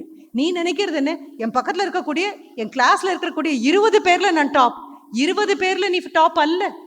You are competing with all the colleges, engineering colleges which come under Anna University. அண்ணா பல்கலைக்கழகத்துக்கு கீழே வரக்கூடிய அத்தனை குழந்தைங்களோடையும் மெக்கானிக்கலோட, ஏஐனா ஏஐயோட, ட்ரிபிள் இ அப்படின்னா நீங்கள் அவ்வளோதான், இசிஇனா அது மாதிரி ஒவ்வொருத்தரும் அவங்கவுங்க வகுப்போட போட்டி போடலை. நீ அப்படிதான் பார்க்குற. நான் பார்க்கும்போது உன்னோட போட்டி போட கோயம்புத்தூர்லேயே இவ்வளோ இன்ஜினியரிங் காலேஜஸ் இருக்குது, அதில் ஆட்டானமஸ் காலேஜஸ் இருக்குது, அது போக தனித்தனியான யூனிவர்சிட்டிஸ் கோயம்புத்தூர்ல உட்காந்துட்டு இருக்கு. இந்த அத்தனை பேரோடையும் போராடி வரப்போற அப்படின்னா டாக்டர் ஏபிஜே அப்துல் கலாமுடைய அந்த மைண்ட் செட் தான் வேணும். இஸ்ரோவாகட்டும், கல்பாக்கமாகட்டும், கூடங்குளமாகட்டும், இங்கே எங்கே போனாலும் அந்த பப்ளிக் செக்டரில் அத்தனை பேரும் சொல்லக்கூடியது, குழந்தைங்கிட்ட போய் சொல்லுங்க, ஸ்டூடெண்ட்டாக இருக்கிறது பெரிய ரெஸ்பான்சிபிலிட்டின்னு சொல்லுங்க, தாய் தகப்பன் இல்லாத காசை கொடுத்து அவங்கள படிக்க வச்சு மேலே கொண்டு வராங்கன்னு சொல்லுங்க, உலகத்தில் வேற எங்கேயும் இப்படிப்பட்ட தாய் தகப்பன் இருக்க மாட்டாங்கன்னு அவங்க கிட்ட சொல்லுங்க. வந்துட்டாங்க அப்படின்னு சொன்னா இப்போவே ஃபர்ஸ்ட் இயர்லேருந்து செகண்ட் இயர்லேருந்து கேட்டுக்கு ப்ரிப்பேர் பண்ணுறது அப்படின்னு சொன்னால் அப்போ உட்காந்து 4 மாதம் படிக்கிறது இல்லை, உன்னுடைய 8th ஸ்டாண்டர்ட்லேயே அது தொடங்கிடும். ஜேஇ எழுதி உள்ளே போகிறதுக்கு 8th 9th 10th 11th 12th எப்படி வேணுமோ அதே மாதிரி கேட்டுக்குள்ளே வந்தேன்னா வெறும் கான்செப்ட் மட்டும்தான், மனப்பாடம் பண்ணி ஒன்றும் எழுத முடியாது. அப்போ கேட்டுக்குள்ளே வந்துட்டேன்னா பர்சன்டைல் ஹையஸ்ட் ஸ்கோர் எதுவோ அதுலேருந்து கால்குலேட் பண்ணுவாங்க. 99 தான் ஹையஸ்ட் ஸ்கோர்னா அதுலேருந்து நீ எத்தனாவது இடம் அப்படின்னு பார்ப்பாங்க. கேட்டியன் அப்படின்னு சொல்லிட்டாலே உன்னுடைய ஸ்டேட்டஸ் இன்ச்சஸ் டாலராக மேலே போயிடும். உன்னோட இந்தியாவில் உள்ள அத்தனை பேரும் கம்பீட் பண்ணுவாங்க. நம்ம கிண்டல் பண்ணிட்டு இருக்கக்கூடிய பீகாரிஸ் கேட்டில் மேலே வர ஆரம்பிச்சாச்சு. ஆந்திரா எப்பொழுதுமே கேட்டில் மேலே தான் உட்காந்துட்டு இருக்கு. நீயும் நானும் பார்த்துட்டு கையில் இருக்கக்கூடிய மொபைலை பார்த்துட்டு சோஷியல் மீடியாவில் உட்காந்துட்டு இருக்கும் பொழுது உன் கூடவே வந்துட்டு இருக்கக்கூடிய நபர்கள் உன்னை தாண்டி ஓவர்டேக் பண்ணிட்டு போகிறாங்க. அப்போது பறக்க தெரியாமல் வாயில் ஊட்டப்பட்ட உணவை மட்டுமே நம்பி கீழே குதிக்கக்கூடிய அந்த முதல் பறவை மாதிரி இருக்க போறியா? யார் உணவு கொடுத்தாலும், யார் எனக்கு என்ன கொடுத்தாலும் நான் அதுக்கு தகுதியை வளர்த்துக்காத வரைக்கும் நான் புதைக்குழியில் விழுந்து போகக்கூடிய அந்த பறவை மாதிரி தான் இருப்பேன். நான் முயற்சி பண்ணணும். ஃபர்ஸ்ட் இயர்னா ஃபர்ஸ்ட் இயர்லேயே தொடங்கணும், செகண்ட் இயர்னா செகண்ட் இயரில் தொடங்கணும். ஃபைனல் செமஸ்டரில் வந்து யாரும் உன்னுடைய பர்சன்டேஜை இம்ப்ரூவ் பண்ண முடியாது. ஃபைனல் செமஸ்டரில் வந்து எப்படியாவது என்னுடைய டிஸ்டிங்ஷன் முடியாது. ஓடிட்டே இருக்கிறவங்க மட்டும்தானே ஓட்டப்பந்தயத்தில் பங்கெடுக்க முடியும். ஒலிம்பிக்ஸில் பங்கெடுக்கணும் அப்படின்னா கூட முதல்ல நீ உன்னுடைய பள்ளிக்கூடத்துக்காக ஓடி இருக்கணும். அதுக்கப்புறம் காலேஜுக்காக ஓடணும், அதுக்கப்புறம் யூனிவர்சிட்டியில் செலக்ட் ஆகணும், அதுக்கப்புறம் ஸ்டேட்டுக்காக ஓடணும், அதுக்கப்புறம் நாட்டுக்காக ஓடணும். நாட்டுக்காக ஓடினதுக்கப்புறமா அடுத்த ஒரு வருஷம் வெளிநாடுகளில் நடக்கக்கூடிய அத்தனை போட்டிகள்லையும் மேலே வரணும். அத்தனையிலையும் கோல்டு மெடல் வாங்கினதுக்கப்புறம் தான் இந்தியாவை ரெப்ரசென்ட் பண்ண அவனை ஓட விடுவாங்க. அங்கே உடனே வாவா அப்படின்னு கூப்பிட மாட்டாங்க. அங்கே வந்ததுக்கப்புறம் ஹீட்ஸ் ஓடணும். அந்த ஹீட்ஸ்லையும் நீ பங்கெடுத்து அதுலேயும் போட்டிருக்கக்கூடிய கோட்டை தாண்டினா மட்டும்தான் நீ இந்தியாவுக்காக ரெப்ரசென்ட் பண்ண முடியும். கடைசியாக நீ ஓடி வரக்கூடிய இந்தியனாக இருந்தா கூட ஒலிம்பிக்ஸ்ல உனக்காக நாங்கள் கை தட்டுவோம். என்ன காரணம் தெரியுமா?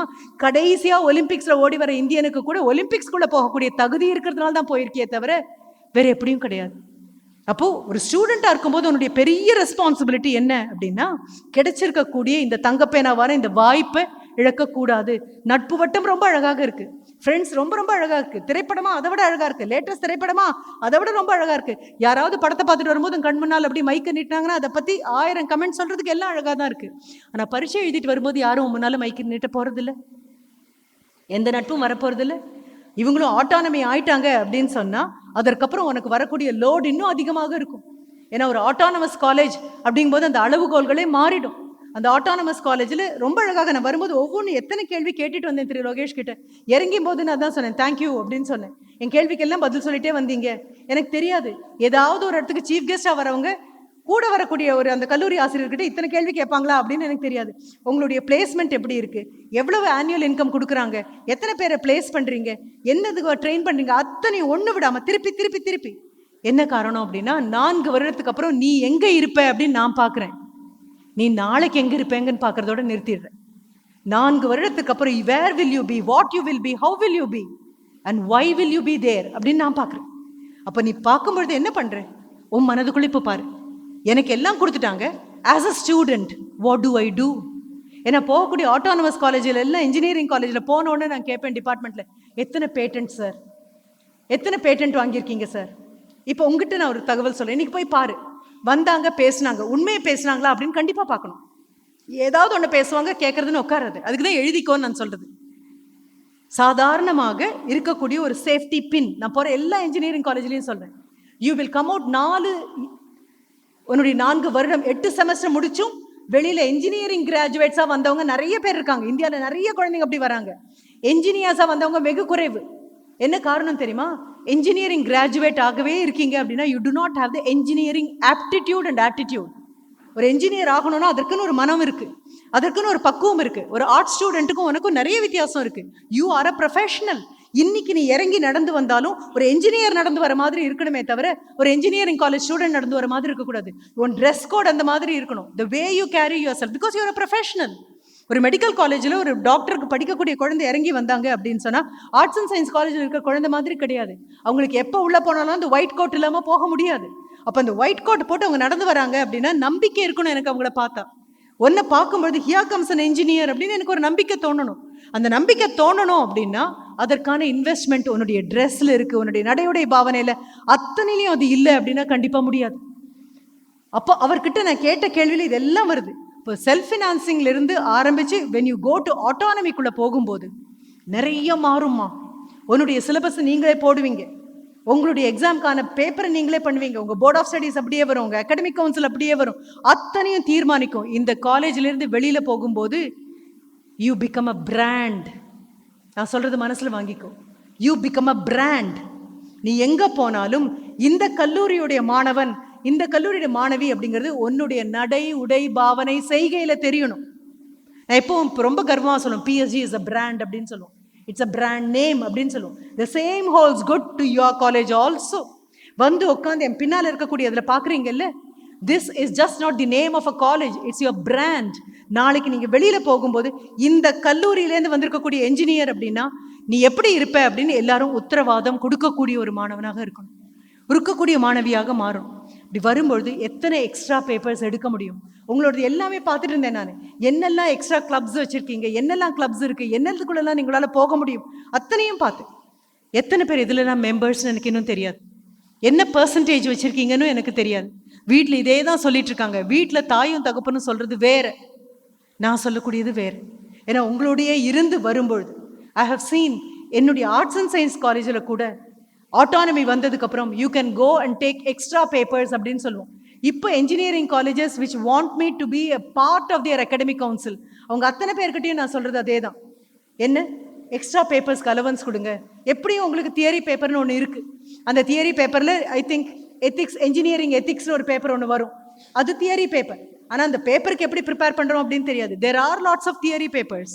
அப்போ உன்னுடைய மேஜர்லேருந்து இன்னொரு மேஜரில் தியரி பேப்பர் மட்டும் இருக்குமா, அது பண்ணுறதுக்கு ஆட்டானமி ஆனோன்னு ரொம்ப யூஸ்ஃபுல்லாக இருக்கும். இப்போ என்னுடைய ஸ்டூடெண்ட்ஸ் என்ன பண்ணுவாங்க தெரியுமா, பிஏ லிட்ரேச்சர் படிப்பாங்க.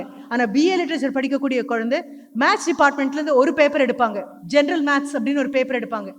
என்ன காரணம் அப்படின்னா, சாஃப்ட் ஸ்கில்ஸ் அப்படின்னு சொல்கிறோம் இல்லையா, அந்த மென் திறமைகள், அதில் basic maths is a soft skill. அடிப்படையான கணிதம். ஒரு அக்கௌண்டன்சி பேப்பர் எடுப்பாங்க. ஏன்னா நாளைக்கு ரிசர்ச் ஏதாவது பண்ணுறோம், ரிசர்ச்சுக்கான எல்லா விதமான கணக்கையும் காட்டணும், எல்லாத்தையும் எப்படி டேபுலேட் பண்ணுறதுன்னு தெரியணும், அதற்காக எடுப்பாங்க. ஒரு சைக்காலஜியில் ஒரு பேப்பர் எடுப்பாங்க. அப்போது 8 பேப்பர் எக்ஸ்ட்ரா பேப்பர் எழுதின குழந்தைங்க எங்கிட்ட இருக்காங்க. அதுலேயும் உங்கள் கல்லூரிகள் அவங்களுக்கு அனுமதி இருக்காது. என்ன, பார்வை இழந்த குழந்தைகளுக்கு இங்கே அனுமதி கிடையாது. ஆர்ட்ஸ் அண்ட் சயின்ஸில் விழி இழந்தவர்கள், பார்வை இழந்தவர்கள், விஷுவலி சேலஞ்ச், அந்த குழந்தைங்க வந்து படிக்கலாம். ஏன்னா அவங்களுக்கு ஆர்ட்ஸ் தான் முடியும், சயின்ஸ் கூட அவங்களுக்கு முடியாது. அப்படி ஆர்ட்ஸில் எங்கிட்ட படித்த என்னுடைய major, literature major student Amrit Bahadur Subba அப்படின்னு, அவன் பேரை சொல்லும் போதே எனக்கு அவ்வளோ கர்வமாக இருக்கு. அந்த student he was from Bhutan. சாதாரண குழந்தையா, கண் பார்வையோட பிறந்த குழந்தை. ஆனால் ஒரு திடீர்னு வந்த ஒரு நோயினால அங்கே இருக்க பல பேர் கண் பார்வை இழந்தாங்க, பல பேர் உயிர் இழந்தாங்க. அதில் கண் பார்வையை இழந்து அங்கிருந்து டெல்லி வந்து, டெல்லியிலேருந்து கிளம்பி அங்கே படிச்சுட்டு then he came to PhD college of arts and science. Foreign ஸ்டூடெண்ட்ஸுக்கு அலவன்ஸ் இருந்த காலகட்டங்களில் வந்தபோது கண் தெரியாது, எல்லாரும் கிண்டல் பண்ணுவாங்க, எல்லாரும் சிரிப்பாங்க. மொழி தெரியாது, கலாச்சாரமாக முற்றிலும் வேறுபாடானது, உணவும் கண்டிப்பாக கிடையாது. ஹாஸ்டலில் வந்து தங்கும் போது அவர் கூட நிற்கிறதுக்கு கூட ஆள் கிடையாது. அவரை கூட்டிகிட்டு வரதுக்கு ஏதாவது 2 குழந்தைங்க இருப்பாங்க, திருப்பி கூட்டிகிட்டு போகிறதுக்கு குழந்தைங்க இருப்பாங்க. வகுப்புக்குள்ளே நான் வரும்பொழுது, அதாவது ஒரு ஆசிரியராக நான் ரொம்ப கர்வப்படக்கூடிய நிறைய குழந்தைங்களை நான் சந்திச்சிருக்கேன். வரும்பொழுது முதல்ல வந்து உட்காந்துருக்கிறத அவராக இருப்பார். 9 மணிக்கு கல்லூரி அப்படின்னா 9 மணிக்கு இல்லை கல்லூரி, 9 மணிக்கு வகுப்பு.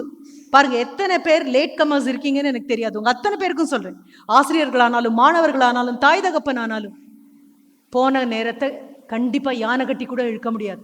அப்போ 9 மணிக்கு எனக்கு வகுப்பு அப்படின்னா 8:58 நான் கிளாஸ்ல நின்றுவேன். 9:02 வரைக்கும் வகுப்பு, கிளாஸ் ரூம்னுடைய கதவு திறந்திருக்கும், அதுக்கப்புறம் கிளாஸ் ரூம் இஸ் க்ளோஸ்ட். அப்போ நான் சொல்வேன், ஐ am not denying you attendance, I am denying you admittance. ஏன்னா நேரத்துக்கு வகுப்பில் வந்த குழந்தையினுடைய அம்மாவும் அப்பாவும் இப்படியே தான் காலையில் எழுந்திரிச்சு சமைச்சு கொடுத்துருக்காங்க. அங்கே நின்று இங்கே நின்று மெதுவாக ஒரு பஸ்ஸில் ஏறி வந்த குழந்தைக்கும் அதே தான். காலதாமதமாக வரவங்களுக்கு பரவாயில்லன்னு உள்ள விட்டேன்னா நேரத்துக்கு வந்தவங்கெல்லாம் முட்டாள்கள்னு ஆகிடும் அப்படின்னு சொல்வேன் நான். கரெக்டாக 8:45 வந்து உட்காந்துருப்பாரு, கையில் ஒரு ரெக்கார்டர் வச்சுட்டு இருப்பாரு. ஏன்னா பிரெயிலில் தான் டைப் பண்ணணும், பிரெயில் டைப்ரைட்டர் வாங்கணும், ரொம்ப காஸ்ட்லி. அப்போ அவர் என்ன பண்ணுவார், நீங்கள் தூக்கி வீசக்கூடிய சாதாரண மேகசின், போன வாரம் வாங்கின பத்திரிகை, போன மாசத்து பத்திரிகை, இது எல்லாம் அவருக்கு கொடுக்கலாம். ஏன்னா பிரெயிலில் எழுதணும். பிரெயில்னா என்னன்னு இன்னைக்கு போய் மறுபடியும் தேடிப்பார். அந்த பிரெயிலில் எழுதும்பொழுது உனக்கு புரியும் வாட் எக்ஸாக்ட்லி இட் இஸ் அப்படின்னு. வந்து ரெக்கார்ட் பண்ணிக்குவார். அசைன்மெண்ட் சப்மிட் பண்ணணும் அப்படின்னு சொல்லும்போது 10 நாள் முன்னால் எங்கிட்ட வருவார். வந்து ma'am may I just speak out the assignment to you. ஓரலாக நான் சொல்லிட்டுமா மேம், இல்லைன்னா may I record and give it to you. நான் சொன்னேன் மோஸ்ட் வெல்கம், ஓரலாகவே நீ சொல்லிடு. என்ன பாயிண்ட்ஸோ அத்தனையும் ஓரலாக சொல்லி முடிச்சிடுவார். கண்ணு நல்லா தெரிஞ்சு எழுதி சப்மிட் பண்ண வேண்டிய குழந்தைங்க வந்து நிற்கும் கடைசி நாள் அன்னைக்கு, இன்னும் 2 நாள் எங்களுக்கு கொடுங்க அப்படின்னு கேட்டுட்டு. ஆனால் இவர் முடிச்சிடுவார். 8 extra papers he took. General ப்ரொஃபிஷியன்ஸில் always the first in the whole class. உள்ளே வரும்பொழுது மற்றவங்கெல்லாம் குட் மார்னிங் மேம் அப்படின்னு சொல்கிறவங்க 10 பேர், சொல்கிற மாதிரி நடிக்கிறவங்க 10 பேர், எதுக்கு சொல்லணும் அப்படின்னு நினைக்கிறவங்க இன்னும் 10 பேர். எல்லா குழந்தைங்க மாதிரி தான் என்னுடைய ஸ்டூடெண்ட்ஸும். ஆனால் நான் சொல்வேன், ஏன்னா ஆசிரியர் சொல்லி தானே ஆகணும். அப்போ நான் குட் மார்னிங் கிளாஸ் அப்படின்னு சந்தோஷமாக சொல்வேன். அப்படின்னு வேண்டா விருப்பா எழுந்துக்கிற குழந்தைங்க இருக்காங்க. ஏன் நின்னாதான் மரியாதையா அப்படின்னு கேட்ட ஸ்டூடெண்ட் கூட இருக்காரு என்கிட்ட. ஏன் மேடம் நின்னாதான் மரியாதையா மேடம் அப்படின்னு கேட்டபோது நான் சொன்னேன், நின்னா மரியாதையான்னு எனக்கு தெரியாது, ஆனால் மரியாதை நிற்கும்னு எனக்கு தெரியும். எனக்கு யார் மேலேயாவது மரியாதை இருந்தால் நான் நின்றுவேன்னு எனக்கு தெரியும் அப்படின்னு சொல்லியிருக்கேன். அப்போ நான் வரும்போது அங்கே வந்து நான் சொல்லும் போது அடுத்த நிமிஷம் குட் மார்னிங் கிளாஸ் அப்படிங்கும்போது அமிர்த் பஹாதூர் சுபாவுடைய முகம் நான் எங்கே இருக்கேன்னு கூட அவருக்கு தெரியாது. ஏன்னா நான் குட் மார்னிங் சொன்னதுக்கப்புறம் நகர ஆரம்பிச்சிருக்கலாம். ஒரு யூகத்தில் அந்த முகம் அப்படியே திரும்பும். அத்தனை சந்தோஷத்தோட குட் மார்னிங் மேம் அப்படின்னு சொல்லுவார். நான் சொல்வேன், எனக்கு இன்றைய சூரியன் உதித்தாகி விட்டது அப்படின்னு சொல்லுவேன். The sun for today has already risen. ஏன்னா என் மனதுக்குள்ள அந்த சூரியன் உதிச்சு வர மாதிரி 8 extra papers including office automation. இப்போ வாட் இஸ் ஹீன்னு அடுத்த கேள்வி கேட்பீங்க இல்லையா? ஐஏஎஸ் நம்ம ஊர்ல இருக்கிற மாதிரியே பூட்டான்லையும் சிவில் சர்வீஸ் இருக்கு. அந்த சிவில் சர்வீஸ்ல he came third in the country and he is a youth icon. இன்னும் என்னோடு கண்டிப்பாக தொடர்பில் இருக்கக்கூடிய ஒரு குழந்தை. அதனுடைய வாழ்க்கையில மேலே வரும்பொழுதுலாம் ஃபேஸ்புக்கில் I have come this, I have come here அப்படின்னு ஒவ்வொன்றா சொல்லக்கூடிய குழந்தை. வாய்ப்பு என்னமோ எல்லாருக்கும் ஒன்று. திரும்பி நான் வரேன், அந்த என்ஜினியரிங் ஆட்டிடியூட் அப்படின்னு சொல்கிறேன் இல்லையா, அது உங்களுக்கு மட்டும்தான் இருக்கணும். இல்லைன்னா கிராஜுவேட் ஆகலாம், ஆனால் முடியாது. சின்ன ஒன்று, இன்னைக்கு போய் பாரு, சாதாரணமாக தோளில் இருக்கக்கூடிய இந்த புடவை நழுவிடாமல் இருக்கிறதுக்காக ஒரு சேஃப்டி பின் கொடுப்போம். ஒலிம்பிக் கேம்ஸில் முதுகில் ஒட்டியிருக்கிற நம்பர் கீழே விழாமல் இருக்கிறதுக்கும் அதே சேஃப்டி பின் தான். பள்ளிக்கூடத்தில் உனக்குன்னு ஒரு பேட்ஜ் கொடுத்துருப்பாங்க, அந்த பேட்ஜை திருப்பி பார்த்தா அதுவும் அதே சேஃப்டி பின் மெக்கானிசம் தான். ஆனால் என்னைக்காவது அந்த சேஃப்டி பின்னை கையில் எடுத்து ஒரு தடவை கூறிஞ்சு நீ பார்த்துருந்தே அப்படின்னா என்ஜினியரிங் ஆட்டிடியூடும் ஆப்டிடியூடும் இருக்கிற குழந்தைன்னு ஒத்துக்குவேன்.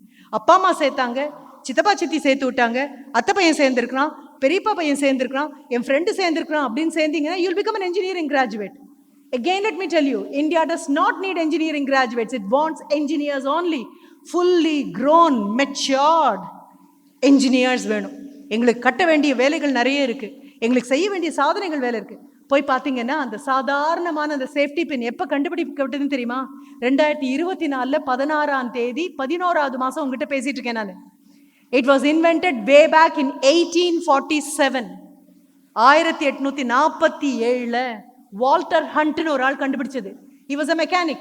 அப்போ என்ஜினியருங்கிற பேரெல்லாம் கிடையாது, மெக்கானிக். 48 பேட்டன்ட் வாங்கியாச்சு. இந்தியாவோட பெரிய பிரச்சனை, கண்டுபிடிப்புகள் 1000 இருக்கு, ஆனால் எழுந்துச்சு நின்று சொல்றதுக்கு நமக்கு தைரியம் கிடையாது. கண்டுபிடிச்சாச்சு, பேட்டன்ட்டும் வாங்கியாச்சு. எதற்காகனா தன் நண்பனிடம் வாங்கின ஒரு $15 $20 திருப்பி கொடுக்க முடியாம he invented this. என்ன பெரிய இன்வென்ஷன்! இனியும் எடுத்து அந்த சேஃப்டி பின்னை பாருங்க, அதனுடைய தலையுடைய ஷேப் வேற மாதிரி இருக்கும். இந்த தலையுடைய ஷேப் எத்தனை தடவை மறுபடியும் மறுபடியும் மறுபடியும் வரைஞ்சு வரைஞ்சு வரைஞ்சு அது வந்திருக்கணும். முதல் தடவை வரைஞ்சோன்னு வந்திருக்காது. ஒரு சாதாரணமான ஒரு கம்பியை வளைச்சு கீழே இருக்கக்கூடிய ஸ்ப்ரிங் இருக்கு இல்லையா, that spring is very important. அது கொஞ்சம் லூஸ் ஆயிடுச்சு அப்படின்னு சொன்னா கண்டிப்பா இதனுடைய வால் போய் அதுல மாட்டாது. அப்போ இந்த சேஃப்டி பின்னை நீ தங்கத்துல பண்ணு, பிளாட்டினத்துல பண்ணு, சில்வர்ல பண்ணு, என்ன பண்ணினாலும் மனிதர்களை போல பரிணாம வளர்ச்சியினுடைய உச்சநிலைக்கு அது வந்தாச்சு. எவல்யூஷன்ல ஃபைனல் ஸ்டேஜுக்கு வந்தாச்சு. இனிமே சேஃப்டி பின் உருவத்தை மாத்தினா முடியாது. அதுல அழகு சேர்க்கலாம், உலோகங்களை சேர்க்கலாமே தவிர a pin became a safety pin 1848 patent வாங்கி 2024 வரைக்கும் உருவம் மாறாம ஒன்று நின்றுட்டு இருக்கு அப்படின்னா, but it has completely changed our outlook. Safety pin பயன்படுத்தப்படாத இடங்கள் அப்படின்னு நீ தேடினா எதுவுமே இல்லை. ஒவ்வொரு இடத்துலையும் ஒரு காலத்துல எங்க செருப்பு பிஞ்சு போனா கூட நாங்க பயன்படுத்திட்டு இருந்த ஒன்று தான் அது. அப்போ ஒரு சாதாரண ஒரு விஷயம் ஒரு மனிதர் கண்டுபிடிக்க போக உலகம் எவ்வளவு மேல போயிருக்கு.